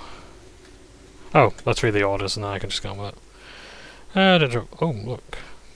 The reporter's icons have changed. My compliments on another job well done. Avelstein Harblood was more swine than man, and deserved to die quivering like an animal. You must not stop. You must kill again. Your next target is a wood elf named Ungalim, who resides in the city of Bravil. Bravil is also home to an ancient statue known as the Lucky Old Lady. It is seen as a symbol of good luck and prosperity, and the fools of Bravil often speak to the statue and wish for good tidings. Every night, poor love-struck Ungalim visits the lady and pleads desperately for the heart of a young maiden. This maiden is married, and her husband has learned of Ungalim's affection for his bride. He fears the competition, it would seem, and has commissioned the Dark Brotherhood to help in the matter. You must go to Bravil, locate Ungalim, and kill him. The Wood Elf owns a house in the city, but he spends his days securely locked inside. I recommend you lie in wait at the Lucky Old Lady statue, and then eliminate Ungalim when he arrives for his nightly visit. He is generally there between the hours of 6 p.m. and 1 a.m. By all accounts, Ungalim is a deadly archer and a fearless opponent. I also have reason to believe he is expecting trouble, so if Ungalim senses danger, he may attack you on sight. And, like the Khajiit Jagasta, Ungalim has bribed the guards to look the other way if there is a fight, so they won't interfere. Be vigilant and bring the Wood Elf down. You must not fail. When Ungalim's body lies broken at the foot of the dear lady, you must journey to the city of Anvil. Your dead drop is in an anvil located behind the statue in the pond. As is standard, your reward and contract will be waiting. Very creative, these, aren't they? Reasons why we must go and kill these people. And the game has once again crashed. So what I'm going to do is I'm going to pause it there, because I don't know what to do about this. So hopefully we can revert to an auto save, maybe, or just basically in other ways teleport out of there. But I don't see myself doing this before. I think this has happened before, so I will look into it. I think it is always the Alias Ruins as well that have this problem, but as I say, I will look into it. So, I'll pause it there. Thank you very much for watching. Take care, and we shall resume later. Ta-ta for now.